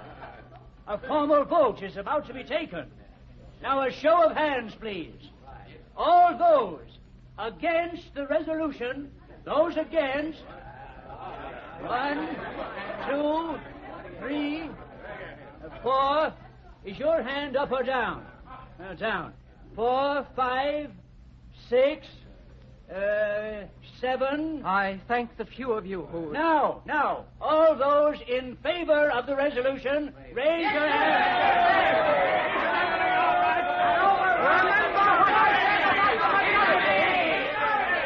Carried by an overwhelming majority. This meeting of citizens declares Dr. Thomas Stockmann to be an enemy of the people. Meeting is adjourned. Wait! You hear more from this enemy of the people before he leaves you behind him. I'm not so forgiving as you might think. You won't find me saying, I forgive you, for you know not what you do. It is a blasphemous comparison, Dr. Stockmann. He's threatening us now, is he? Let's turn him out of town.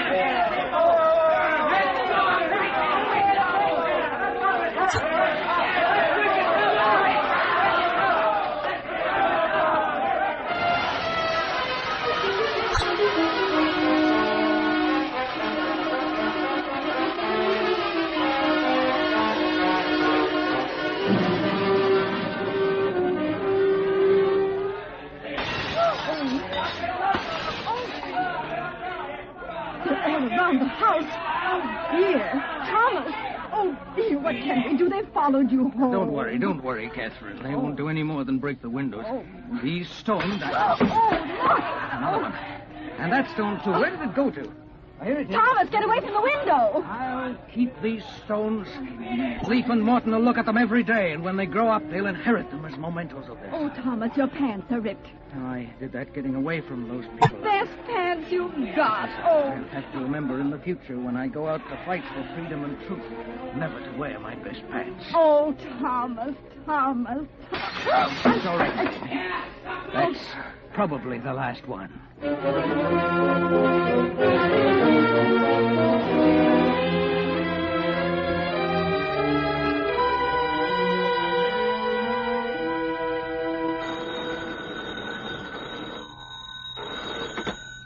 Hello?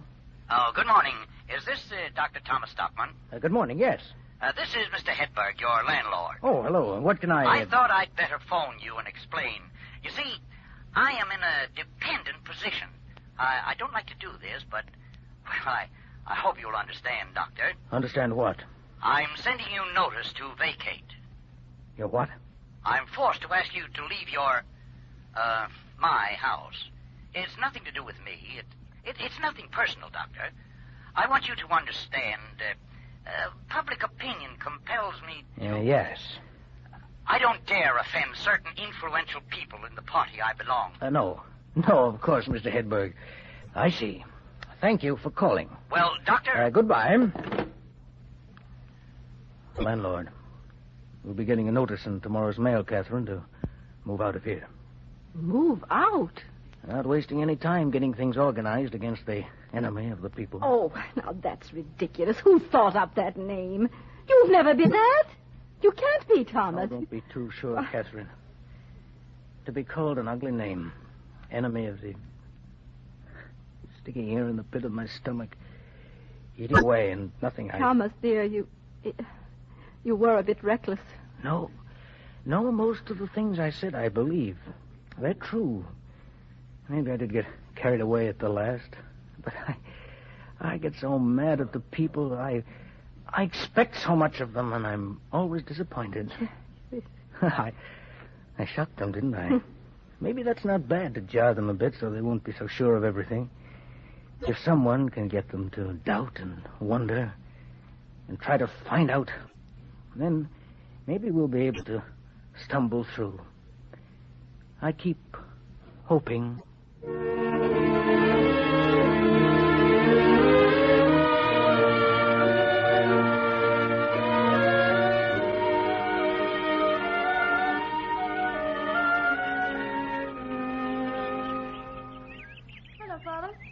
Out in the garden? Wally, what are you doing home from school so early? In the middle of the... Father, I've lost my position as a teacher.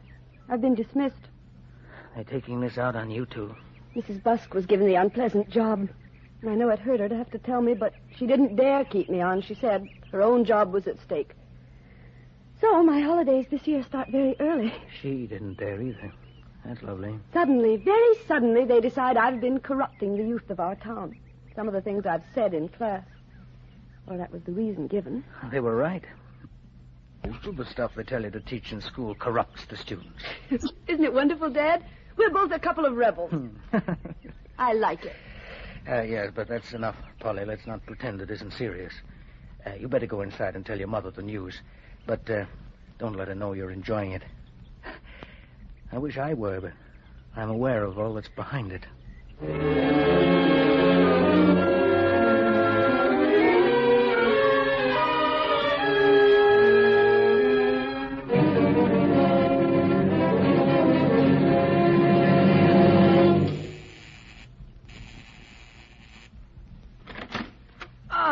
My dear brother, I've been expecting this call all day. Oh, you have? Come in. Thomas, Well, out with it, Peter. You look as though you're the one who's been badly treated. This document from the Board of HR... my dismissal. Yes, dating from today. We're sorry to have to do it, Thomas, but because of public opinion, we don't dare... Don't dare. That again. You might as well know the whole situation, Thomas. From now on, don't expect any private medical practice in this town either. And who do you think you are to... Why do you say that? The Taxpayers Association is circulating a petition asking people to pledge not to employ you because of the way you insulted the town. Public-minded Larson's little group. Thomas, it might be advisable for you to leave the place for a little while. Yes, that would be convenient, wouldn't it? Yes. Then, when you've had 6 months to think things over, maybe you could persuade yourself to write a few words of apology, admitting your error. And I might be reappointed to my old position. It's not impossible. But, tell me, what about public opinion? Oh, public opinion is easy to mold. But we'll need an admission from you that you made a mistake. Oh, so that's it. Same old pattern. No, I won't do it. I'll never do it. You have nothing but contempt for the people, have you, Peter? They're nothing to you. Public opinion is easy to mold. Still, you mouth a lot of phrases about how right and independent the people are. And they eat it up. You're respected and trusted. And voted for. Peter Stockmann, the people's choice. But the party's choice first. Your party's a fine sausage machine. It mashes up all sorts of heads together into the same mincemeat. Fatheads and blockheads all in one mash. And they all have the same opinion. And isn't that convenient? One of their unanimous opinions is that they think for themselves. I suppose you think Hofstad's party would give the individual the freedom No, not Hofstad's. No, well, at least you've got that much sense in you. Now, Thomas, if you only had sense enough to sign a retraction, a man with a family has no right to act like No this. right? There's only one thing a free man has no right to do. No right to foul himself with filth. No right to do anything that'll justify his spitting in his own face. Then go ahead and spit. You and your righteousness.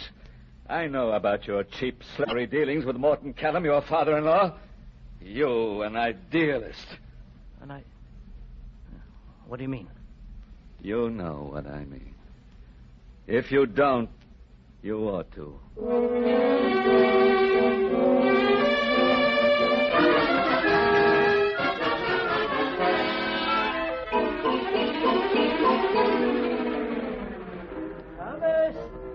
Thomas! Hey, Thomas! What's your hurry? Oh, Mr. Callum, I was just on my way over to your place. I yelled at you half a dozen times. Yes, lucky I ran into you. Look here, my brother Peter's just been talking to me. I didn't think he would. Not after that meeting last Now, night. he accused you and me of some slippery dealings. Have you any idea what he's trying to... Slippery dealings? Nothing. It's just a straight matter of business. What's a straight matter of business? Oh, let Peter talk. He's just whining because we're smarter than he is, eh, Thomas? Here, look. Look what I've got here. Just on my way over to the bank.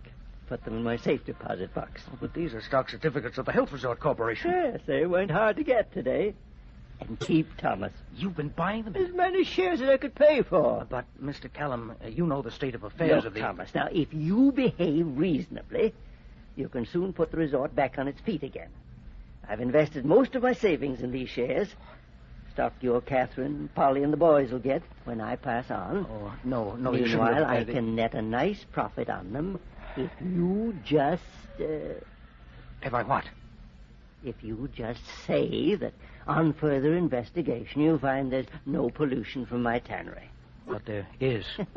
You can say that there isn't. Now, look, Thomas, your family will need the money from these shares. You'll probably never make much.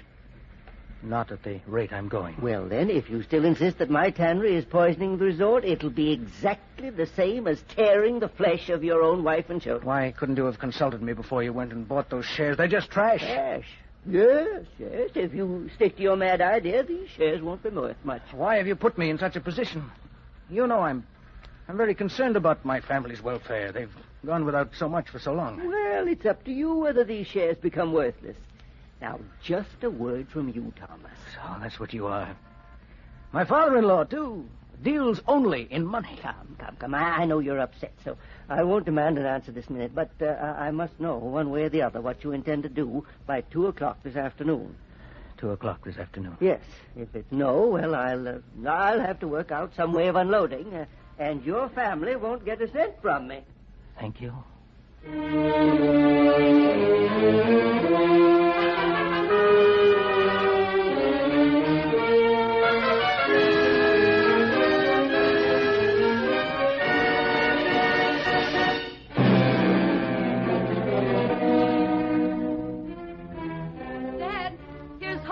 The newspaper owner to see you. Says it's important. Shall I tell him to go along to your study or... Thomas. After what's happened, you actually dare to come into my home? Well, I've got something important.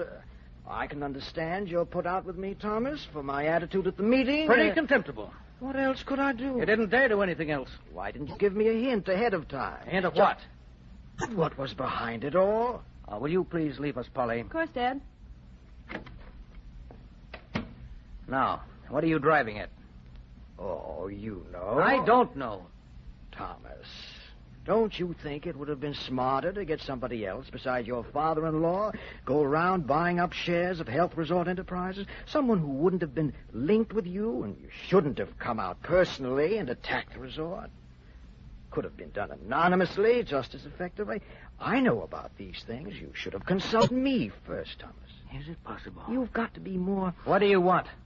I'm willing to put my paper, the People's Messenger, at your disposal. What about public opinion? Aren't you afraid of the storm that'll break over our heads? Oh, we'll ride it out.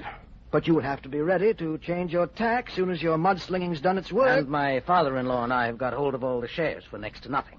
Your reason for wanting to get control of the resort is mainly scientific, I'm sure. Oh, of course.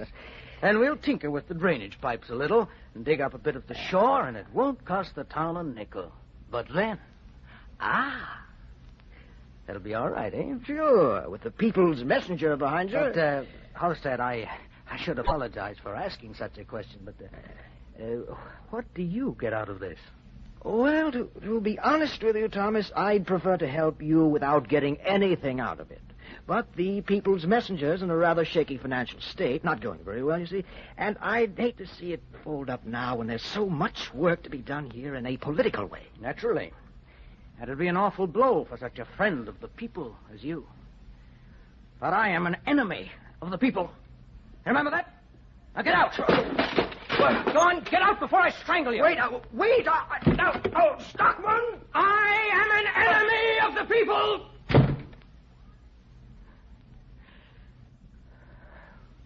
I am an enemy of the people.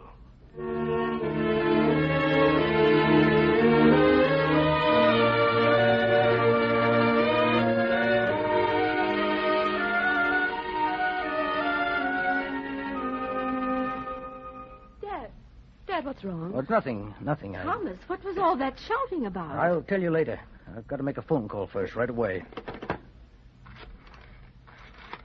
Thomas, the two boys have come home from school, too. They were fighting with the other kids. Yeah, but the other kids started it. Hello? Hello, Mr. Callum? Yes, Thomas? It's 2:00. My answer. No. No, no! What was that about the boys? Hello. Here they come. That was a strange conversation with Father. What are Leaf and Morton doing out of school at this hour? Don't tell me they're not... Daddy, we have to stay home for a couple of days. Yeah, we got in a fight. Good. Well, that wipes the slate clean. The whole family's kicked out. Oh, I guess the only thing we can do is move to another town. No, I'll be hanged if we're going away. This is where the fight's going to be, and this is where we're going to come out on top. We'll get another roof over our heads somewhere in this town, and then I'll go to work. But you haven't got your health resort appointment anymore. And if they won't let you carry on private practice... I've got the poor people to fall back on, haven't I? Those that don't pay anything. After all, they need me most. And I'll preach to them in and out of season. Now, Thomas, you know how far you get with your preaching. The last few days... Now, Catherine, don't be silly. Am I going to be run out by stupid public opinion? No, thank you. I'll stay. What are we going to do for money? I don't know, and I don't care. We'll have bills instead. I want to drum into the heads of these people that the majority is an enemy of freedom, that party politics strangle every young and vigorous truth, that considerations of expediency turn morality and justice upside down, and that it'll all end in chaos or tyranny. Oh, I know I'll be vindicated on the issue of the contaminated water when an epidemic breaks out. I'll be needed then. But will they get the significance? Will they see the larger pattern? Hey, Morton, what's that? Morton, have you got a black eye? Oh, no, that's just dirt. That's not dirt. Well, sure it is, Mom. So you two kids got kicked out of school, eh? Just a couple of days, Dad. No. You're never going to set foot in that school again? No more school? We can play all the time? Thomas, I'll educate them myself. You won't learn a blessed thing. Oh, boy. I'll make progressive and high-minded men out of you. You can help me, Polly. Not afraid I might corrupt them. But 2 young children aren't enough for a school. We'll get a dozen more. Kids who hang around the streets. Kids that our solid citizens ignore. Unless they steal something. I'm going to experiment here. Might come across some exceptional heads. What are we going to do when we all become progressive and high-minded men? Drive the wolves out of the country. If they don't drive you out, Morton. Drive me out? Now, Catherine, when I'm the strongest man in the town, I'll go further than that. I'm the strongest man in the whole world. Gee, are you, Daddy? Are you stronger than... Shh. You mustn't tell anyone just yet. This is a secret. But I've made a great discovery. Oh, no, Thomas, not another one. Yes, come in close. This is it. The strongest man in the world is the man who stands most alone.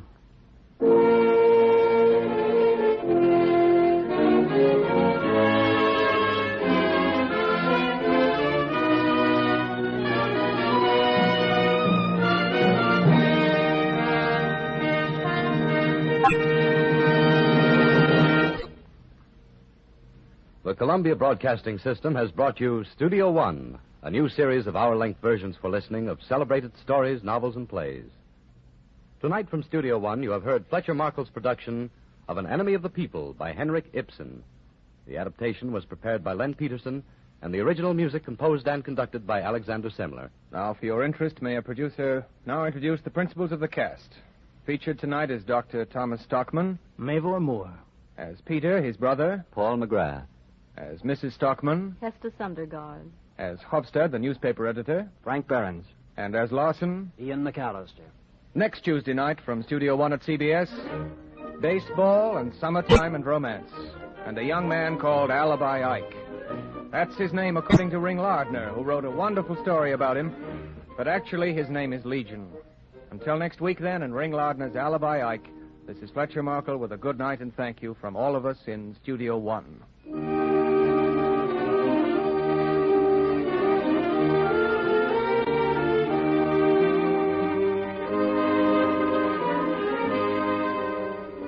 This is CBS, the Columbia Broadcasting System.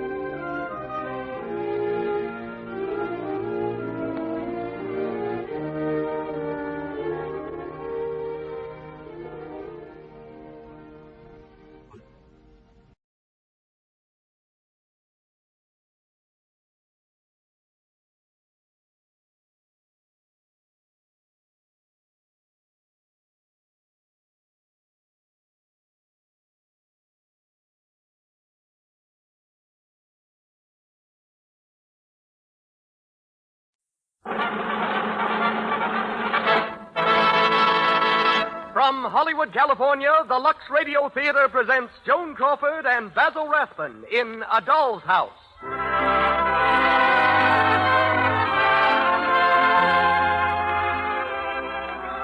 Lux presents Hollywood. It's your purchases of our products, Lux Toilet Soap and Lux Flakes, ladies and gentlemen, that make this program possible. For the splendid loyalty you show us, our sincere gratitude. Last week, we announced an offer of a beautiful compact. So many of the ladies in our audience have taken advantage of this offer that we are making it again tonight at the end of our program. So please listen carefully and have your pencils ready. Starred tonight are Joan Crawford, Basil Rathbone, Sam Jaffe, Neda Harrigan, and Vernon Steele in A Doll's House. As special guest, Miss Frances Manson, head of the story department of Samuel Goldwyn Productions. Our orchestra is conducted by Louis Silvers. And now, the producer of the Lux Radio Theater. Ladies and gentlemen, Mr. Cecil B. DeMille.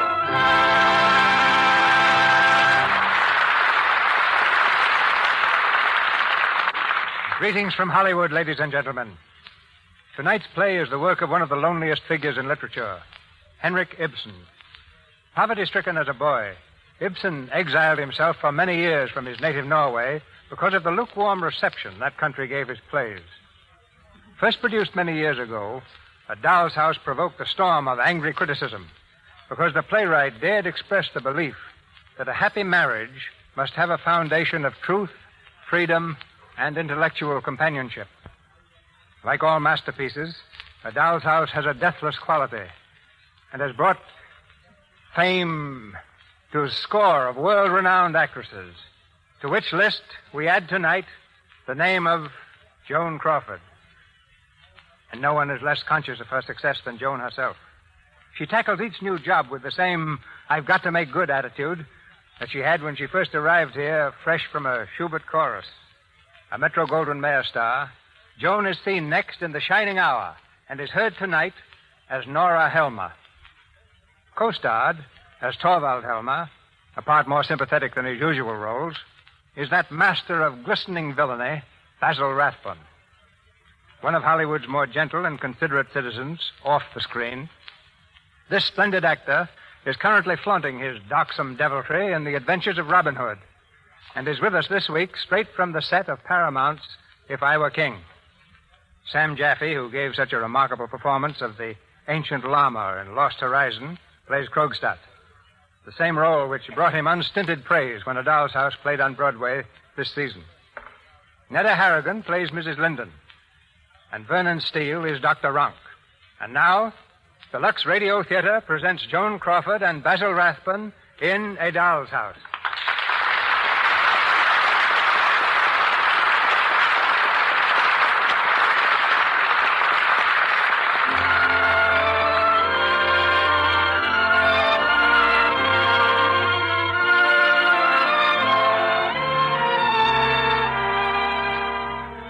is 1890. We're in a little town in Norway on a gray September afternoon. Along the windy street in a quiet section of the city, a young woman walks hurriedly, her long dress whipping out behind her, her face half buried in an old-fashioned muff. She glances frequently over her shoulder, as if to assure herself that she's not been noticed. Then she stops, and after a final nervous glance, darts quickly into a doorway.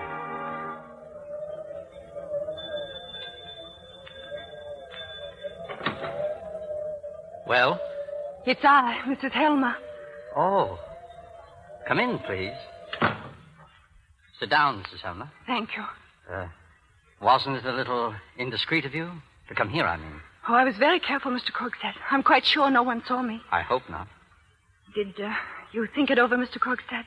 The matter we spoke of yesterday? Yes. The lending of money, Mrs. Helmer, is a serious business. Oh, I know it is. It's even more serious when the loan is to be made to a wife without the consent or even knowledge of her husband. Oh, but he mustn't know. He mustn't even dream that I've borrowed the money.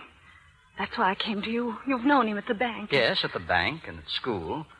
But we were never very friendly. Well, you worked with him. You must know how he feels about being in debt. He has a dread of it, Mr. Krogstad. He thinks debts are immoral, almost criminal. He'd never allow me to owe the butcher or the baker a single krona. And now you wish to borrow a great many kronas. Because he needs it. Oh, you know how ill he's been. And now the doctors say that he must go away to rest. A long rest in Italy. And if he doesn't go, he'll never be well again. I want to save my husband's life, Mr. Krogstad. Mrs. Helmer, I wish I could help you. Does that mean you won't? Oh, but I'll pay it back. I promise I will. I'll save and I could make money other ways. I'm very clever at copying. Mrs. Helmer, is there anyone you could get to sponsor the loan? Sponsor it? To sign the note with you and act as surety. I mean a man, of course. Well, I don't know. There's no one I'd like to ask for fear Torvald would find out. And... Well, you have a father living. My father? Oh, would he do? If he'd sign the note with you, yeah. Oh, then he will. I'm sure he will. Very well. Oh, thank you. Now, here is the note. Yes? When you come back to me with the note signed by you here and your father's signature down here, I'll let you have the money. Oh, how wonderful. It really isn't difficult at all, is it? Oh, I almost wish Torvald could know. Then perhaps he'd see how clever I really am. Oh, but he mustn't.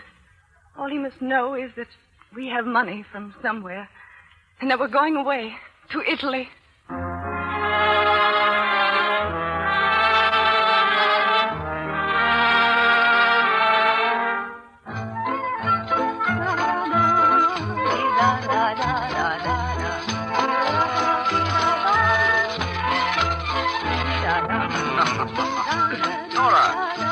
Nora, come and sit down. Don't tire yourself out dancing like that.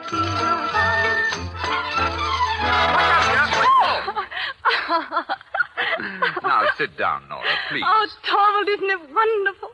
I feel as if I belonged here, as if I'd lived in Italy all my life. Oh, and now I've learned to dance the tarantella. Yes, and you dance it beautifully, Nora. Oh, it's so easy to dance here, where your heart is light. Aren't you glad I teased you until you brought me? Very glad. Oh, and the rest has been good for you, Torvald. So good. Oh, nonsense. I never needed a rest. Oh, no, of course you didn't. It was just for me, and I love you for it. Well, you can hardly thank me. I could never afford a trip like this. It was strange, your father leaving you that money. Strange, Torvald? I always thought he was rather improvident. I was sure that he'd die quite penniless. Well, he must have had some put away. Yes. Nevertheless, it's almost gone, my dear. We'll have to be leaving for home soon. Oh, I know. But I'm so anxious to see the children again.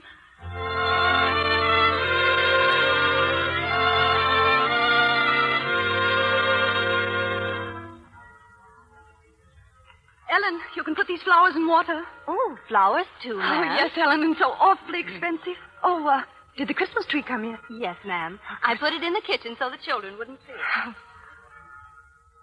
Is that you, Nora? Oh, Torvald, I'm so glad you're home. Come and see all the presents I have. Look, Torvald. You mean to say you've bought all these? Oh, just a few little things for the children and Ellen and Anna and Dr. Ronk and...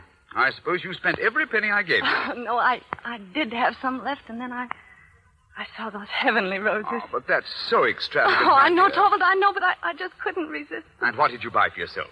Oh, I don't need anything. Nonsense. Tell me, what'd you like? Something useful, something sensible. Well, Hmm? if you really do want to give me something, you could give me money. Now, Nora. And then I could buy myself something, just what I needed. But there's no Christmas spirit about cold, hard money. Oh, yes, there is. But you're so extravagant, Nora. On that trip to Italy last winter, we simply can't afford to go on throwing money about, you know. Oh, but you'll be making lots of money now, and we could always get a little credit. Credit? Nora, have you ever known me to borrow money? No, but it ought to be easy enough now. I want no creditors in my life, thank you. We've held out all these years without ever owing anyone a penny, and we're certainly not going to begin now at the last minute. Yes, darling. Of course, you know best. At the same time, we're not exactly paupers. Look, what do you think I've got here? Oh, Torvald, money? Oh, 10, 20, 30, 40, 50. Here, give that oh, back. Oh, Torvald, darling, thank you. This will go a long way. I should hope so. No one would believe how much it costs a man to keep a little thing like you. A lady to see you, Mrs. Helmer. A lady? Well, ask her to come in, Ellen. Yes, ma'am. Well, I must get back to the bank for a while. Goodbye, darling. Come home early tonight. I'll try. This way, please. Who is it, Ellen? Oh. Nora, how are you? You don't remember me, do you? No, I don't think I... Why, yes, Christina. Is it really you? It really is. Christina. And to think I didn't even know you, but you're so changed. Yes, I guess I am in 9 or 10 years. Oh, good heavens, has it been as long as that? But what are you doing in town? I arrived on the morning boat. Oh, yes, to spend Christmas. How wonderful. Oh, what a thoughtless wretch I am. Oh, darling, how can you forgive me? Forgive you? Oh, Christina, I forgot that your husband... Yes, my husband died 3 years ago. Yes, I saw it in the papers, but, well, you know how it is. Did he leave you anything? Nothing. Not even any children? No. Nothing? Not anything? Not even a regret. Oh, darling, you must tell me the whole story. I never would have dreamed it. It must have been awful. And to be absolutely alone afterwards. Oh, you know, I have two of the sweetest children. Just wait till you see them. They're out with their nurse now, so there's nothing to disturb us, and you can tell me all about it. No, dear. You tell me. No, really, darling, I won't be selfish today. Oh, but I must tell you one thing. Have you heard of our wonderful luck? No, what is it? My husband has been appointed manager of the savings bank. He has? Oh, how splendid. It is. Oh, Christina, can you imagine how it makes you feel to have lots of money? Not only what you need, but just heaps of money. Oh, Nora. Nora, you haven't changed a bit. You're still the same old spendthrift. Oh, don't be ridiculous. I've had to work. You worked? Oh, but why? Well, Torvald was ill, you know, and of course you mustn't tell, Christina. Tell what? Well, we needed money, and of course we didn't have any, so I went... So Torvald thinks we inherited the money from my father. Nora, wasn't it a little rash of you? But it saved his life. But won't you tell him? Oh, after a great many years, perhaps, when I'm not so young. Oh, don't laugh, Christina. I mean when Torvald isn't so much in love with me. When it isn't fun for him any longer to see me skipping about and dressing up and acting. Well, then it might be good to have something in reserve. Oh. Now, what about you? What are you going to do, Christina? Oh, I wish I knew, my dear. I'll have to find work, I suppose. I was wondering a while ago, Nora, if... What, Christina? Well, with your husband a bank official... You mean he might be able to do something for you? Well, I was hoping... Oh, darling, that's a wonderful idea. Nora, do you really suppose... Oh, just you leave it all to me. I'll give you a note to him, and you go to the bank and see him. Oh, I know he'll give you the position if I ask. Nora, you don't know how much this means to me. Poor Christina. I'll write the note at once.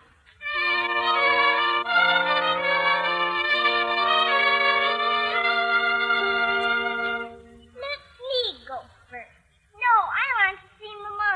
Ellen, make him let me.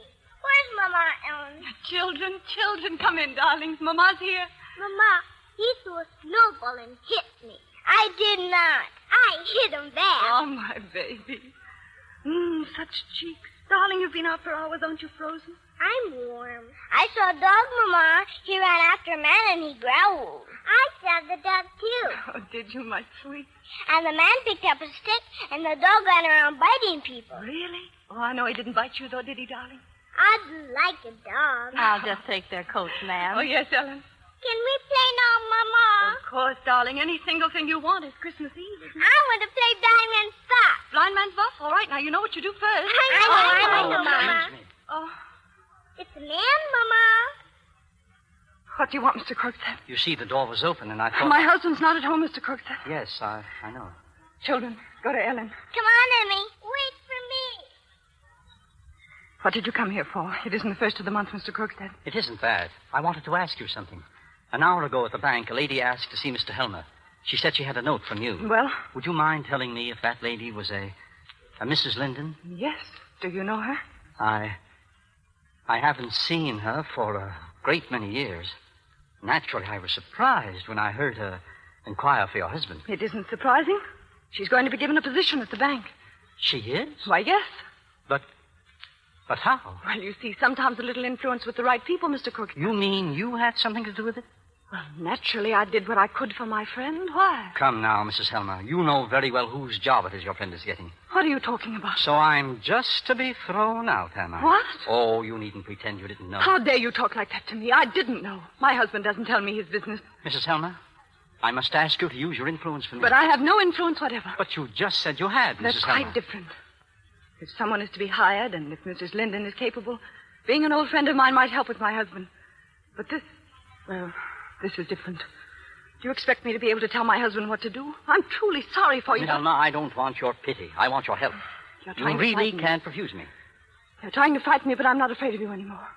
In a little while, I'll have paid off the note, and I'll be through with the whole business. Please listen to me, Mrs. Helmer. Try to understand that it's vital for me to keep my job at the bank. I'm sorry, but really, I'm quite helpless. I tell you, I've got to keep it, that's all. I've got children, and they're growing up. They need to have a father who's able to hold up his head in a respectable position. I tell you, my job at the bank is the only chance I've got to get anywhere. I'm sorry, but I just can't listen. You've got to listen. Mr. Krogstad, you're threatening me. I don't care what you call it. Would you tell my husband I owe you money? I don't know. Why, you ought to be ashamed of yourself. When it's all my own secret, and I'm so proud of it.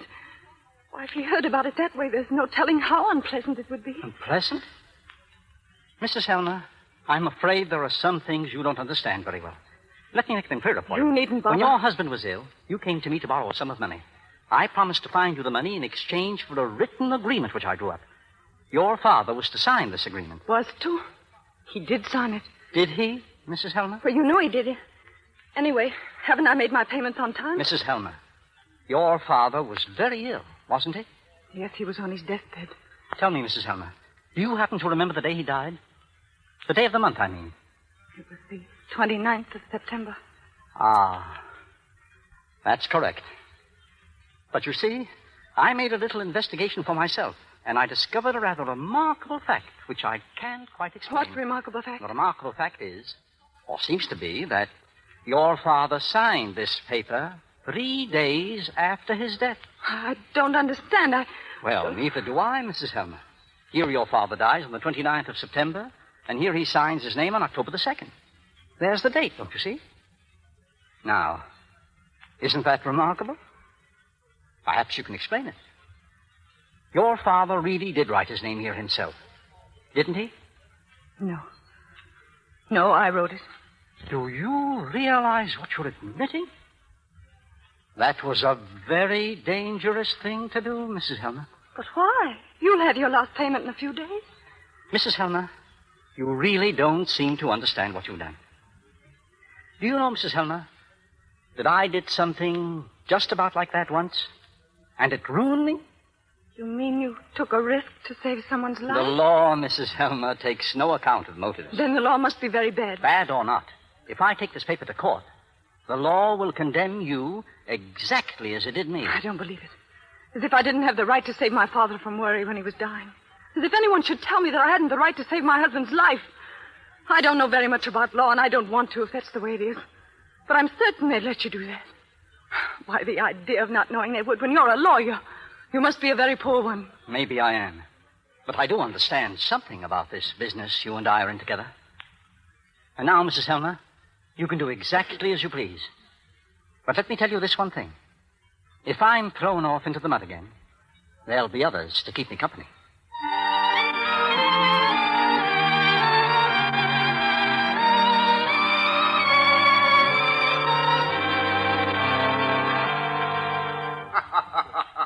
I must go, Torvald. No, not yet. It's Christmas Eve. I don't hear Nora persuading me. Oh, what? Oh, yes, please say Dr. Ron. No. I have patients waiting for me in the morning. People are as sick on Christmas Day as any other day. Then you must come again tomorrow. I will, if I'm still alive. Oh, what a way for a doctor to talk. Good night. Good night. Good night, Doctor. Well, I still have a little work to do before bed. Oh, no, Torvald. I want you to talk with me. Now, what would that be about? By the way, was anyone here this afternoon? No, just Christina. You gave her the position, Torvald. Oh, yes. Yes, but when I came home, I thought I saw Krogstad leaving the house. Krogstad? Well, he really was here, but just for a minute. Nora. Well, it was just for a minute. Nora, look at me. I'm very, very much surprised. Krogstad has been asking you to put in a good word for him, hasn't he? Are you going to be angry with me? And you were supposed to do it just as if you'd thought of it yourself. Well, yes, but I... No, Nora. And you could stoop to that, to speak to such a man, to make a promise and then to lie about it. To me. Now, you won't do that again, will you, dear? Will you? Well, we won't say any more about it. Torvald, tell me, was it really something awful this Krogstad got into trouble over? Oh, forgery, that's all. You know what that means. But don't you think he might have been forced to do it? Perhaps. And I'm not so hard-hearted as to condemn a man for a single slip. Oh, no, of course not. And a man can redeem his character if he admits his crime and takes his punishment. Crime? But Krogstad didn't. He dodged and used all kinds of tricks. He was disbarred, of course, but he should have been sent to jail. But don't you think he had responsibilities, children? After all, he might have done it for their sake. Yeah, that's the worst of it. It's like a poison, especially for the children. How do you mean? Oh, I've seen it time and time again. It's really amazing to see how criminal tendencies in children can be traced to lying parents. This Krogstad has been contaminating his children for years. But how? Oh, by his life of lies and deceit, of course. They're all drawn into it with him. Sad, isn't it? I can sympathize with you when you feel sorry for him. But you'll promise not to say any more about it. Well, I'm going to my study. I won't be long. Oh, dear God. Mrs. Helmer, the children want to come and say good night. What? The children. Shall I bring them in to you? No. No, not now, Ellen.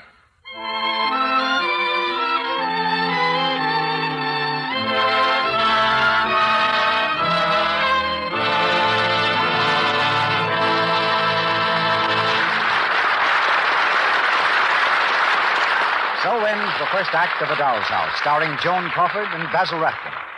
Before they return in the second act, we want to present to you in verse our own version of a few historical love affairs.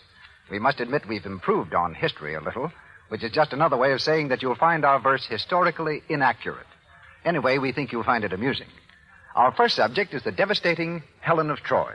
Greek Helen of Troy had a way with a boy that caused the upheaval of nations. To buy her a cloak, Menelaus went broke, and an army went short on its rations. But her jewels counted not, her robes were but aught we've learned from historical data. We'll give you the dope. She used Lux toilet soap, and her face was what launched the regatta. We jump now to colonial times and to the comely maiden, Priscilla. Priscilla was fair and had smoothly brushed hair when John came to woo her for Standish. But she wanted John with no pro or con. Why, the idea of Miles was outlandish. She got her own way, and her confidence lay, not in clothes so demure and colonial. It's easy. Why, shucks. It's because she used Lux. It's a passport to things matrimonial. And now we come to Miss 1938, in whom we're all most interested. The girl of today wears a suit and beret. She ponders on color selection. But though fashions vary, they are still secondary compared with a lovely complexion. And she knows it still pays, as it did in past days, to keep her skin clear and attractive. And, of course, if she's clever, she'll do it forever with Lux, for its lather is active. The famous beauties of history understood the relation between lovely skin and romance. The famous beauties of our own day, the lovely stars of Hollywood, understand it too. 9 out of 10 of them use Lux toilet soap to protect their beauty. Its active lather removes dust, dirt, and stale cosmetics thoroughly. Guards against choked pores that cause cosmetic skin, dullness, tiny blemishes, enlarged pores.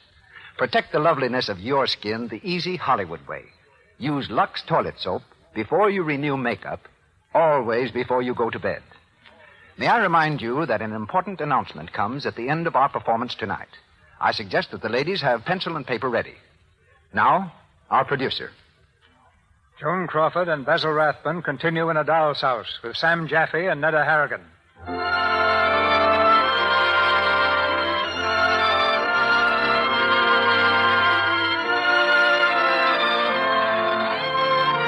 Christmas Day finds Nora in a state close to hysteria. Under the influence of her husband's stern philosophy, she's fearful of contaminating her children with her presence, and so she's not seen them for almost 24 hours. Now, late in the afternoon, she knocks timidly at the door of her husband's study. Come in. Well, Nora? Am I disturbing you, Torvald? Oh, well, just a little, but what do you want, dear? Torvald, if I were to ask you for something, to beg you for something very prettily, would you do it? Nora, you can't mean what you were hinting at yesterday. Oh, yes, for my sake, Torvald. You must let Croakstead keep his place in the bank. My dear Nora, it's his place that I'm giving to your friend, Mrs. Linden. Yes, darling, and that's so good of you, but instead of Croakstead, couldn't you just dismiss some other clerk? Dismiss some other clerk? What's the matter with you, Nora?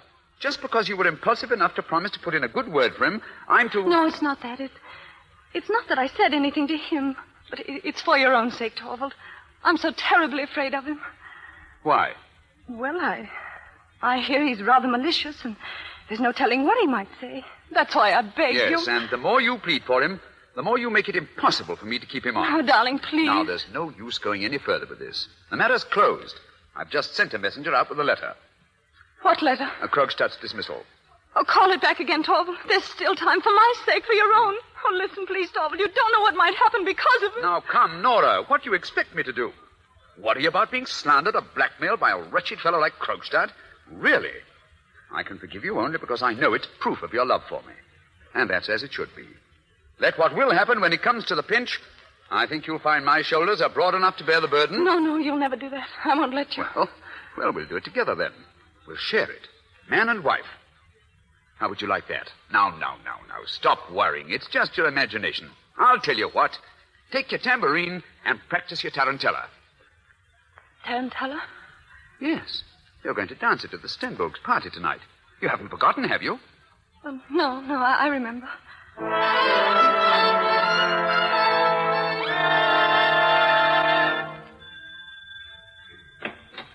Oh, Mrs. Helmer. Is Dr. Ronkin? Why, yes, come in. Come in, Nora. Thank you. Well, sit down, Nora. I was just about to leave for your house. Dr. Ronk, there's something I want to ask you. I'm not disturbing you, am I? I always have time for you, Nora. I always will have. Just as long as I'm able. As long as... What does that mean? Does that frighten you? Well, I think it's an odd expression, isn't it? Do you expect anything to happen? Oh, something that's no surprise. Is there something you've really discovered? I've been auditing my life account, Nora. Oh, you've discovered something about yourself. Yes, and it looks as if I'm bankrupt. Before very long, my poor carcass will be rotting in the churchyard. What a dreadful way to talk. Dreadful? Well, it's a dreadful business. There's one final test to be made, and then we'll know exactly when disintegration sets in. Oh, Dr. Rank. As soon as I'm certain of the worst, I'll send you my visiting card, and then you'll know that really serious things have begun. I won't listen. You know you're exaggerating. You just like to talk this way. You mustn't think of dying and leaving Torvald and me. You're our oldest friend. Oh, you'll get over it. The absent are soon forgotten. Do you think so? People make fresh ties. Although I do hate to leave it all. Oh, nonsense. You shan't leave us. And without leaving behind as much as a little token of gratitude. Nothing but some space. The first person that comes along can fill that. And just suppose if I were to ask you for... For what? For a great proof of your friendship. for a very, very great service. Would you, for once, make me so happy? Oh, but you don't know what it is. Then tell me. Don't you trust me? Oh, I do, Dr. Ronk. It's something you must help me prevent. You know how really deeply Torvald loves me. He wouldn't hesitate a moment to give his very life for me. Nora, do you think he's the only one? What do you mean? Who'd gladly give his life for you? Oh. I wanted to say it to you once, before I go away. I'll never find a better moment. Well, I've told you. Now you know you can trust me as you can trust no one else. Dr. Ronk. Well? How could you be so... Why did you say that? It was all so nice before. Nora, please. I can't tell you anything now. You mustn't punish me, not that way. Let me help you, No, Nora. you can't do anything for me now. Besides, it's not... Oh, I really don't want any help. I have to leave now. Goodbye, Dr. Ronk.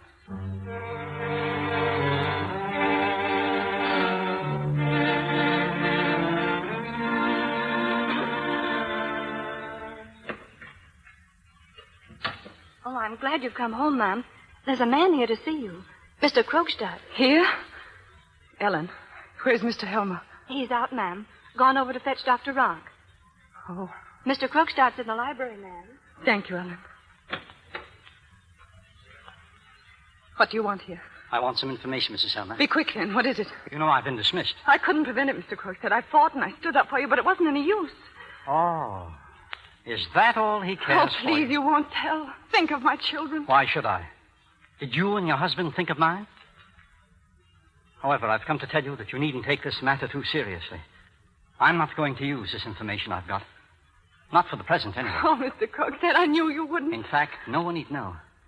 It can remain just between us three. Oh, no. My husband must never know. Why? Are you ready to pay off the balance? Well, no, not at the moment, but it won't be long before it's all paid. I'm going to hold on to that note. Why? What would you do with it? Just keep it, Mrs. Helmer. Don't worry. No one else will ever know anything about it. So that if you had any desperate scheme in mind, put it right out of your head. We all think such things at first. I did too, Mrs. Helmer. But I didn't have the courage. Nor I. No. You wouldn't have the courage either. Would you, Mrs. Helmer? It would be very foolish. Very, very foolish. Now, I've written a letter to your husband. To my husband? Sparing you as much as possible. But he mustn't ever see it. Tear the letter up. I'll get the money somehow. I'm sorry, Mrs. Helmer, but I think I've told you I don't want it. Well, then what do you want? I'll tell you what I want. I want to regain my foothold in the world. I want to get back to where I belong. I want to rise. And your husband shall help me. No, he won't. He will. I know him, Mrs. Helmer. He won't dare put up a fight. And when he and I are together there, you'll see. Yes, within a year, I shall be his right-hand man. It won't be Torvald Helmer. It'll be Niels Krogstad who runs the bank. No. No? Who will stop me? Somebody who has the courage. Oh, you can't frighten me. A petted, pampered creature like you? Oh, you'll see. You'll see. Under the ice, perhaps? Down in the cold, black water? The next spring to come up again ugly? Unrecognizable? No. People don't do that sort of thing, Mrs. Helmer. And anyway, what will be the use of it? I've got your husband in my pocket, no matter what you do. Not after I'm gone. Not after You forget. Your reputation is in my hands. You can think of that when you're planning to do something foolish. I'll drop this letter in the mailbox on my way out. No, please. I expect to hear from your husband very soon.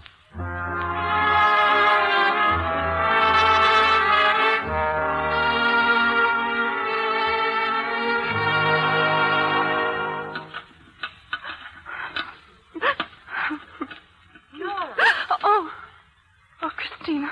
What are you doing, my dear? I'm trying to get the mailbox open. But where's the key? I haven't one.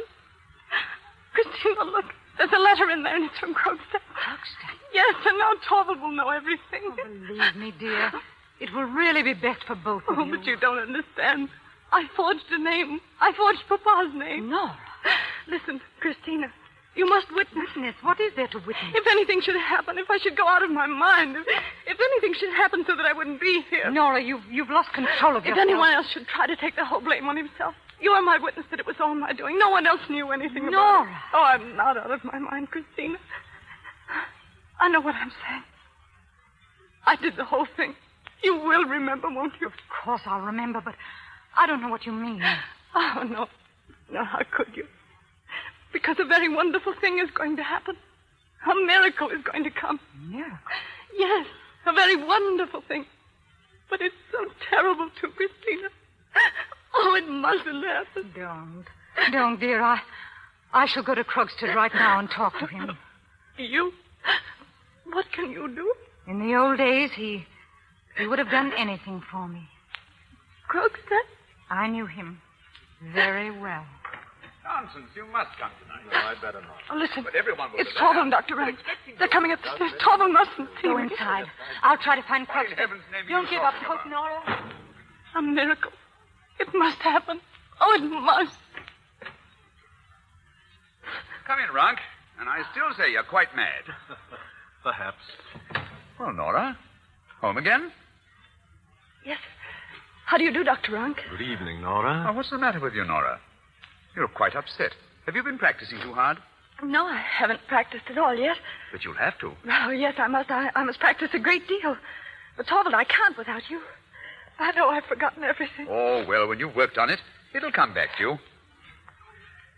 Sit down, Rank. Where are you going, Torvald? Just have a look at the mailbox. Oh, no, don't do that. Oh, why not? Torvald, I'm sure there are no letters there. Well, just let me look Oh, at no, it. if you don't rehearse with me, I won't be able to dance tonight. What? You're really as nervous as all that about it? Terribly, Torvald. Let's rehearse now. There's time before dinner. Sit down and play for me, and you can direct me. You know the way you used to do. All right, all right. What a creature. Play, Torvald, play.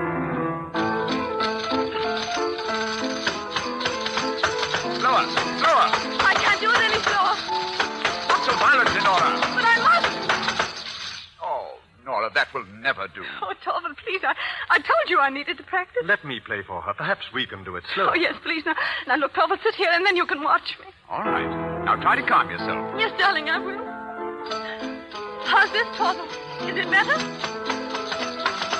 Nora, there's no need to dance as though it were a matter of life and death. Frank, stop. This is all out of control. Stop, I say. Nora, I don't see how you could have forgotten everything that way. But I told you I had. Oh, Torvald, you must practice with me right up to the last minute. Promise, Torvald. Well, certainly, if you wish. Oh, you're to think of nothing but me. Not a letter, not a paper. You mustn't even look at the mailbox until after the party. Very well, my dear. But you seem so overwrought. Now, let's all go in and we'll have dinner and then we can practice again later. Thank you, Torvald. Come along, Rock. Thanks. 7 o'clock. 5 hours until midnight. And the tarantella will be over. 5 hours to live. Nora, are you coming? Coming, Torvald?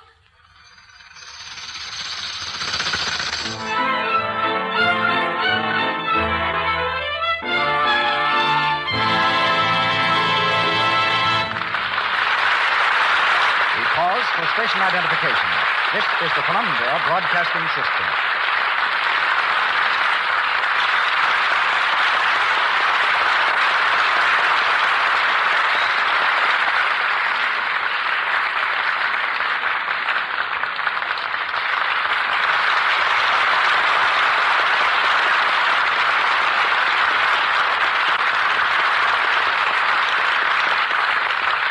Curtain falls on Act 2 of A Doll's House.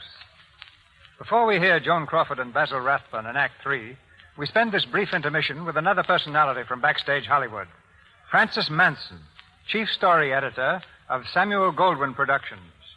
Miss Manson came here from Columbia University, where she taught short story writing and advertising. Today, she's one of that highly important group who, seeking for good motion picture stories, wade through the vast mass of material turned out by the world's authors. And now, Miss Manson, what's your story? A complaint, Mr. DeMille. We've had a very definite lack of story material. If good stories were only half as plentiful around Hollywood as Lux soap, I'd be a lot happier. There's a cake of Lux in practically every dressing room in Hollywood, but there are only about 10 good motion picture ideas in every 1,100 stories.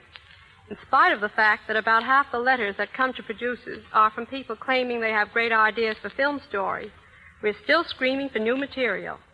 Many of these unsolicited stories may be great, but every unknown writer who sends us one is certain of receiving it back promptly and unopened. We can't give them a chance because we can't take a chance. That's it. A lot of people think we're just waiting for the opportunity to steal their ideas. Obviously, that isn't true, and here's a typical example. We received a letter from a man who said, I have a great idea for Gary Cooper. Make him a cowboy in his next picture and let him fall in love with a society girl. Please send me a check for $1,000 immediately as I am going on my vacation next Tuesday. I assume he went on his vacation without your assistance. Right. You know as well as I do, Mr. DeMille, that such a vague suggestion doesn't mean very much. An idea like that is so obvious that it had already occurred dozens of times to writers at the studio and hundreds of times to people outside the studio. As a matter of fact, in reference to this particular case, Mr. Goldwyn had already started work on a picture called The Lady and the Cowboy with Gary Cooper and Meryl Oberon. Imagine how embarrassing it would be if we read every manuscript we received. Without a doubt, a manuscript would be bound to contain an episode somewhere in it that might slightly resemble part of our movie script. And human nature being what it is, we would never convince the would-be author that we had not stolen his play and changed it around to suit ourselves. The safest plan for all concerned is the one we follow, namely not to open any manuscript which comes in unsolicited. This is the firmest rule in Hollywood. Then what outlets are open to the would-be screenwriter, Miss Manson? My advice is this. Prove your ability first, write for the magazines, for the book publishers, or the play producers, and we'll grab you without further delay. In other words, if you want to write for Hollywood, don't write for Hollywood until we ask you. Well, what do you think of the ones we've already asked? As a rule, the important screenwriters are quite as temperamental as actors. But at times you can't blame them because the producers they work for are temperamental, too. Heresy, Miss Manson. That requires explanation. I can recall one producer who summoned in his writers and said he wanted the scope of the story to be much bigger. This isn't big enough, he said. I want it to be great. I want it to be infinitesimal. And the producer was not Mr. Goldwyn. Then there's the producer who reluctantly agreed to read a certain writer's story. All right, he said, I'll read it with an open mind, but I may as well warn you, I think it's terrible. But writers, in turn, are often something of a problem to producers. For instance, Robert Riskin has to write every line of a screenplay in longhand. S.K. Lauren has to go away and do his creating in a shack. Joe Swirling will spend weeks at wood carving and not write a single line, then suddenly appear, call for a dictaphone, and give forth a complete shooting script without having put a word down on paper. Still, in my opinion, the screenwriter is entitled to every bit of individuality he cares to assert. The fact remains that he delivers the goods and contributes what, to me, is the most important phase of pictures, the story. Thank you. Thank you, Miss Manson.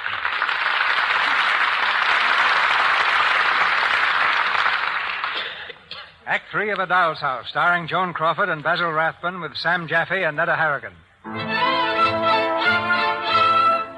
Later the same night, with Christina gone to use her influence with Krogstad, Nora dances at the party.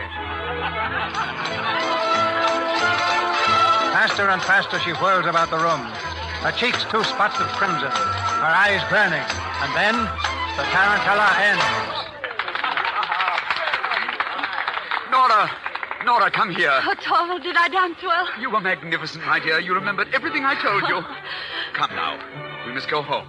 Oh, no, not yet, darling. Just a little longer. But it's late, Nora, and you're tired. Yes, I am tired. Come along, dear. We'll say good night.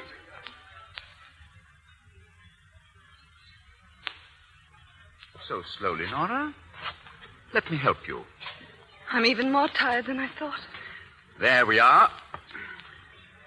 You see, I was perfectly right not to let you stay any longer. Yes, darling. Everything you do is right.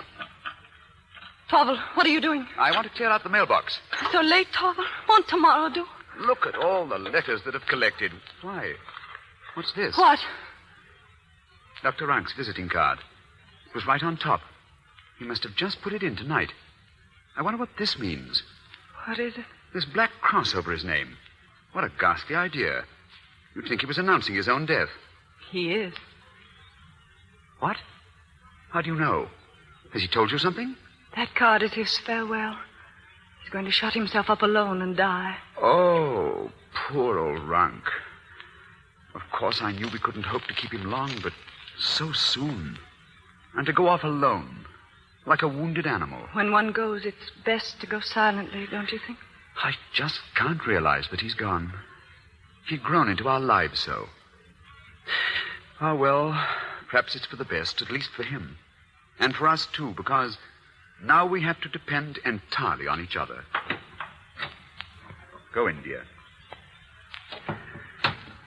Oh, it's a relief to be home again.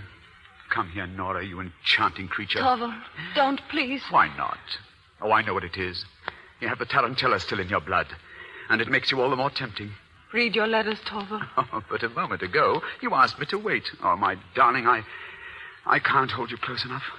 You know, I wish sometimes that you were in some great trouble, so that I could do something really marvelous for you, risk my body and soul, everything. Please, you must read your letters, Torvald. What an insistent creature. Very well. Let me see. This is strange. A letter from Krogstad. I wonder if he's going to ask... What's this? Nora, do you know what's in this letter? Yes. He says that you're a forger. That you forged your father's name. Is it true? I loved you, Torvald. Answer me! Is it true? It was all because I loved you. Stop saying that. Yes, it's true. You fool! What have you done? Torvald, you're not going to take this on yourself. You're not to try to save me. Oh, don't be melodramatic. Do you understand what you've done? Yes. You've ruined my future. Do you know that? You've put me in the hands of a scoundrel. From now on, he can do whatever he likes with me. Demand what he chooses. Domineer over me as much as he likes, and I must submit to everything. When I'm out of the world, you'll be free. Out of the world? Oh, this is no time for fine phrases. What good would it do if you were out of the world? He blabbed the story just the same, and people might even suspect me of having been a part of it. Did you ever stop to think of that? They'd say that I was at the bottom of it, that I'd egged you on. And it's you I have to thank for all this. You whom I've petted and spoiled all our married life. Now do you understand what you've done to me? Yes. I just can't believe it. I've got to keep him quiet somehow. That's it. People simply mustn't find out that there's anything at all out of the way. Well, we'll make things look as though nothing had happened between us. And oh, what can that be at this hour? What is it? A letter for you, sir. Mr. Krogstad asked me to deliver it. Krogstad, give it here. Oh, what more can he do to me now? Torvald, Be quiet. Why? What? Look. It's a promissory note. It's your note. He's returned it. I don't understand. What does he say? Returning your wife's note, I regret my actions in this matter. Mrs. Linden has convinced me that... Oh, Nora! Nora, thank God! I'm saved! And I? You too, yes, of course, darling. We're saved, Nora. It's all over. It's finished. I'll tear it up. I won't even look at it. The whole thing shall just disappear like a dream. Oh, Nora, these must have been terrible days for you. Yes, they have been. Yes, I see now. You did it because you loved me. It was just that you went about it in the wrong way, dear. You didn't have the experience to know how. But the next time, you see, dearest, you must come to me. You do realize that, don't you? Nora, you're not going to remember the things I said, are you? Why, the whole world seemed to be falling to pieces around me. It's all going to be forgotten. I forgive you. Thank you for your forgiveness, Torvald. Thank you. Is that all you have to say to me? Why do you look at me so strangely?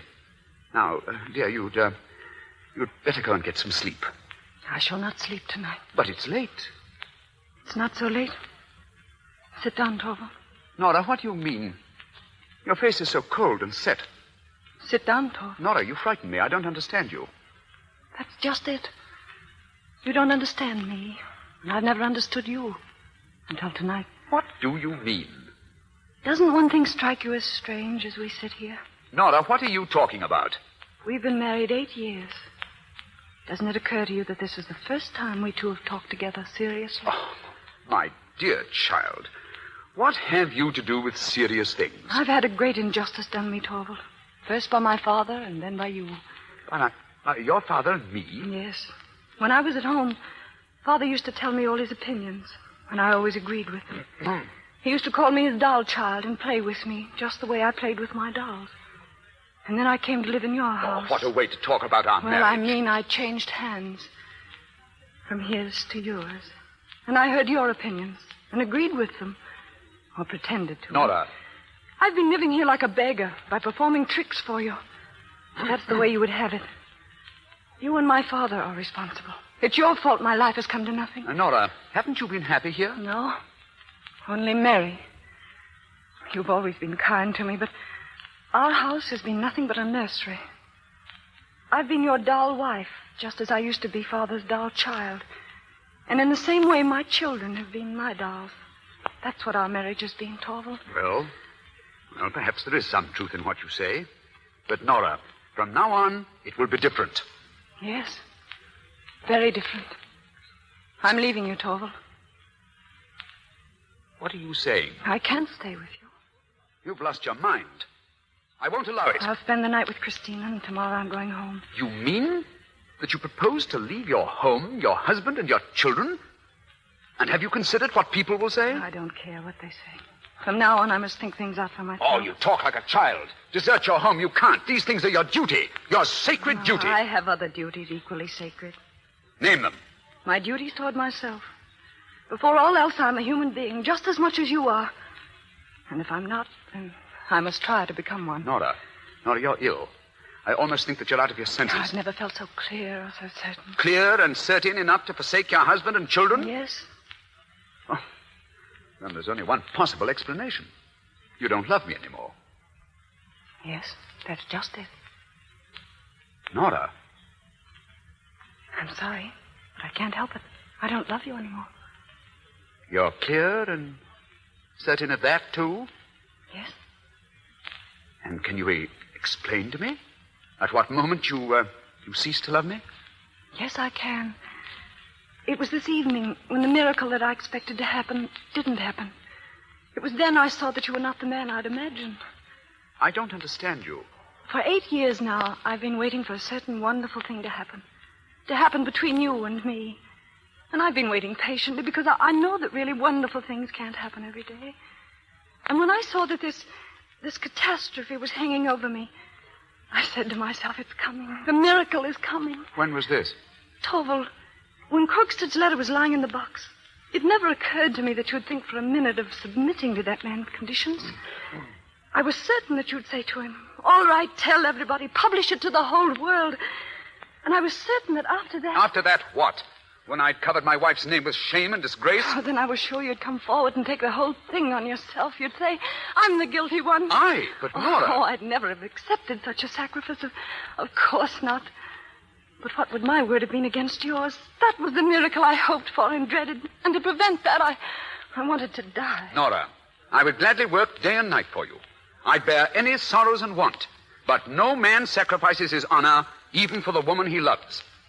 Millions of women have done it. Oh, you talk like a child. You think like a child. When you got over being frightened, not for me, but for yourself, and you knew there was nothing more to fear, then it was as if nothing had happened. I was your doll again, and you would take twice as much care of it in the future because I was so weak and fragile. Torvald, it burst on me in that moment that I'd been married for 8 years to a man I hardly knew. But you're still my wife, now and always. Torvald, when a wife leaves her husband's house, as I'm doing, I've heard that in the eyes of the law he's free from all duties to her. At all events, I release you from all duties to me. Here's your ring. Give me mine. Here are the keys. Tomorrow when I've left town, Christina will come and pack up the things I've brought from home. I'll have them sent after me. Is everything over? Nora, will you never think of me again? Torvald, I shall often think of you and the children and this house. May I write to you, Nora? No, never. You mustn't. But I must send you... No, I say. Can I never be anything more than a stranger to you? Perhaps. Someday. Oh, Torvald, to that the miracle would have to happen. What's that? Both of us would have to change so that...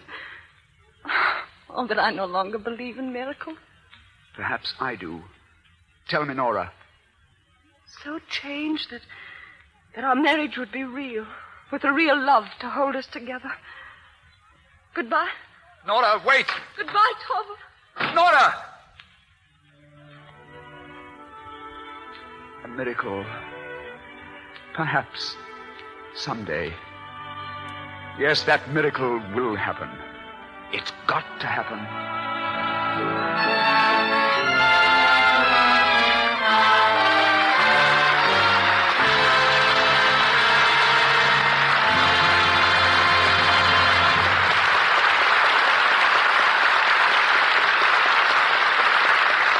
And so we take our leave of Ibsen's play. A little later, Melville Ruick brings you the important announcement mentioned earlier tonight. But now, we meet the two principal tenants of A Doll's House, Joan Crawford and Basil Rathbun.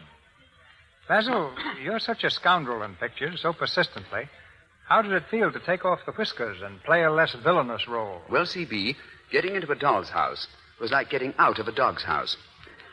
I've played villains on the screen so long that every time the steam radiators hiss at my house, I take a bow.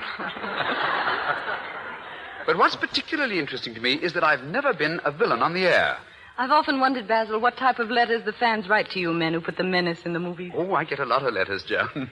The only trouble is they all seem to have the same idea. They just hope that someday I'll get the thrashing I deserve.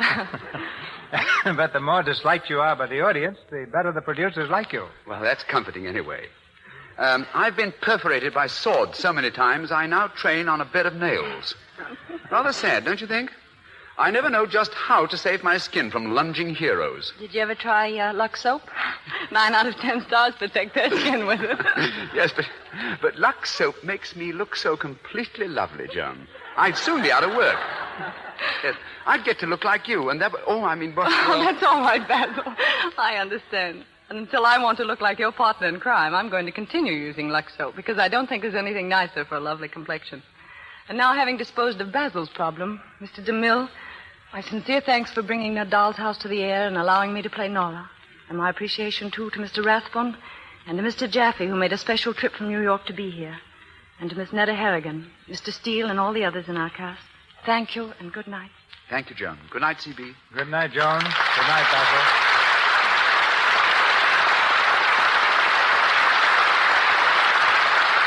There's another real treat in store for you next Monday night. In a moment, our producer, Mr. DeMille, will be back to tell you all about it. But while we are waiting, I want to tell you about our offer of a compact for the ladies. The response to this offer last week has been overwhelming, and it is repeated tonight so that no one need lose out. If you have not already sent for your genuine van-style double compact, by all means do so tomorrow. Or if you have obtained one and want one or two more for a gift or for a bridge prize, you may have it now. It's difficult for a man to describe this compact and do it justice. All I can say is that it's swell. Perhaps I could help you describe it. Oh, would you please? Just tell the ladies in our audience how this compact appeals to you. Well, this is really the sort of compact every woman wants. Thin and lightweight, a delicate horseshoe shape of graceful design, curved in the front and square at the back. And, of course, there's no advertising on it. The top is finished in gold effect and set in gleaming black enamel. The bottom richly tooled in a harmonizing pattern. It will remind you of a piece of fine old antique jewelry, and it's just as smart as it can be. The black and gold color combination makes it harmonize with any costume. It's a double compact with 2 compartments, one for loose powder and the other already filled with a cake of fine neutral shade rouge. And it's so easy to get rouge refills to match your own complexion. The clear, gleaming mirror is the full size of the cover. In many stores, this type of compact usually sells for $1. Well, thank you very much, but this compact does not cost our listeners $1. For the time being, our Lux Toilet Soap friends can get it for 3 Lux Toilet Soap wrappers and only 25 cents in coin. Send for yours at once. Now, let me repeat that. You need only 3 Lux Toilet Soap wrappers and 25 cents in coin. Fold the coin into the wrappers and enclose in an envelope with a slip of paper on which your name and address is printed clearly. Don't send stamps. Address, Lux Toilet Soap. Box number 1, New York City. Your compact will be mailed to you promptly. This offer is good only in the United States. So, buy 3 cakes of Lux Toilet Soap tomorrow. Send 3 wrappers and only 25 cents in coin folded into them, together with a slip of paper with your name and address printed clearly, to Lux Toilet Soap, Box Number 1, New York City. This offer is good only in the United States. Mr. DeMille. From the stern drama of A Doll's House, we turn next Monday night to the gay romance of Columbia's highly successful comedy, Theodora Goes Wild. Starring in the title role will be the same delightful comedienne whom you saw in the picture, Irene Dunn. And co-starred with Miss Dunn, the season's sensational comedy find, one of the most versatile stars in Hollywood, Cary Grant.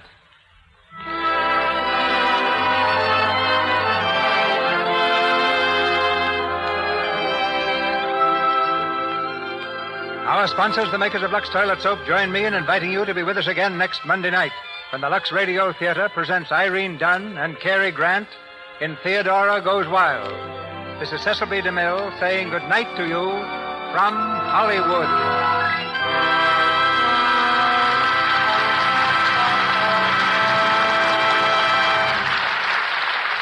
Our cast tonight included Celeste Rush as Ellen, John Russell as Ivar Helmer, Jackie Horner as Emmy Helmer, Frank Nelson as a messenger, and Eleanor Mitchell as Leah. Louis Silvers appeared through courtesy of 20th Century Fox Studios, where he directed music for Josette.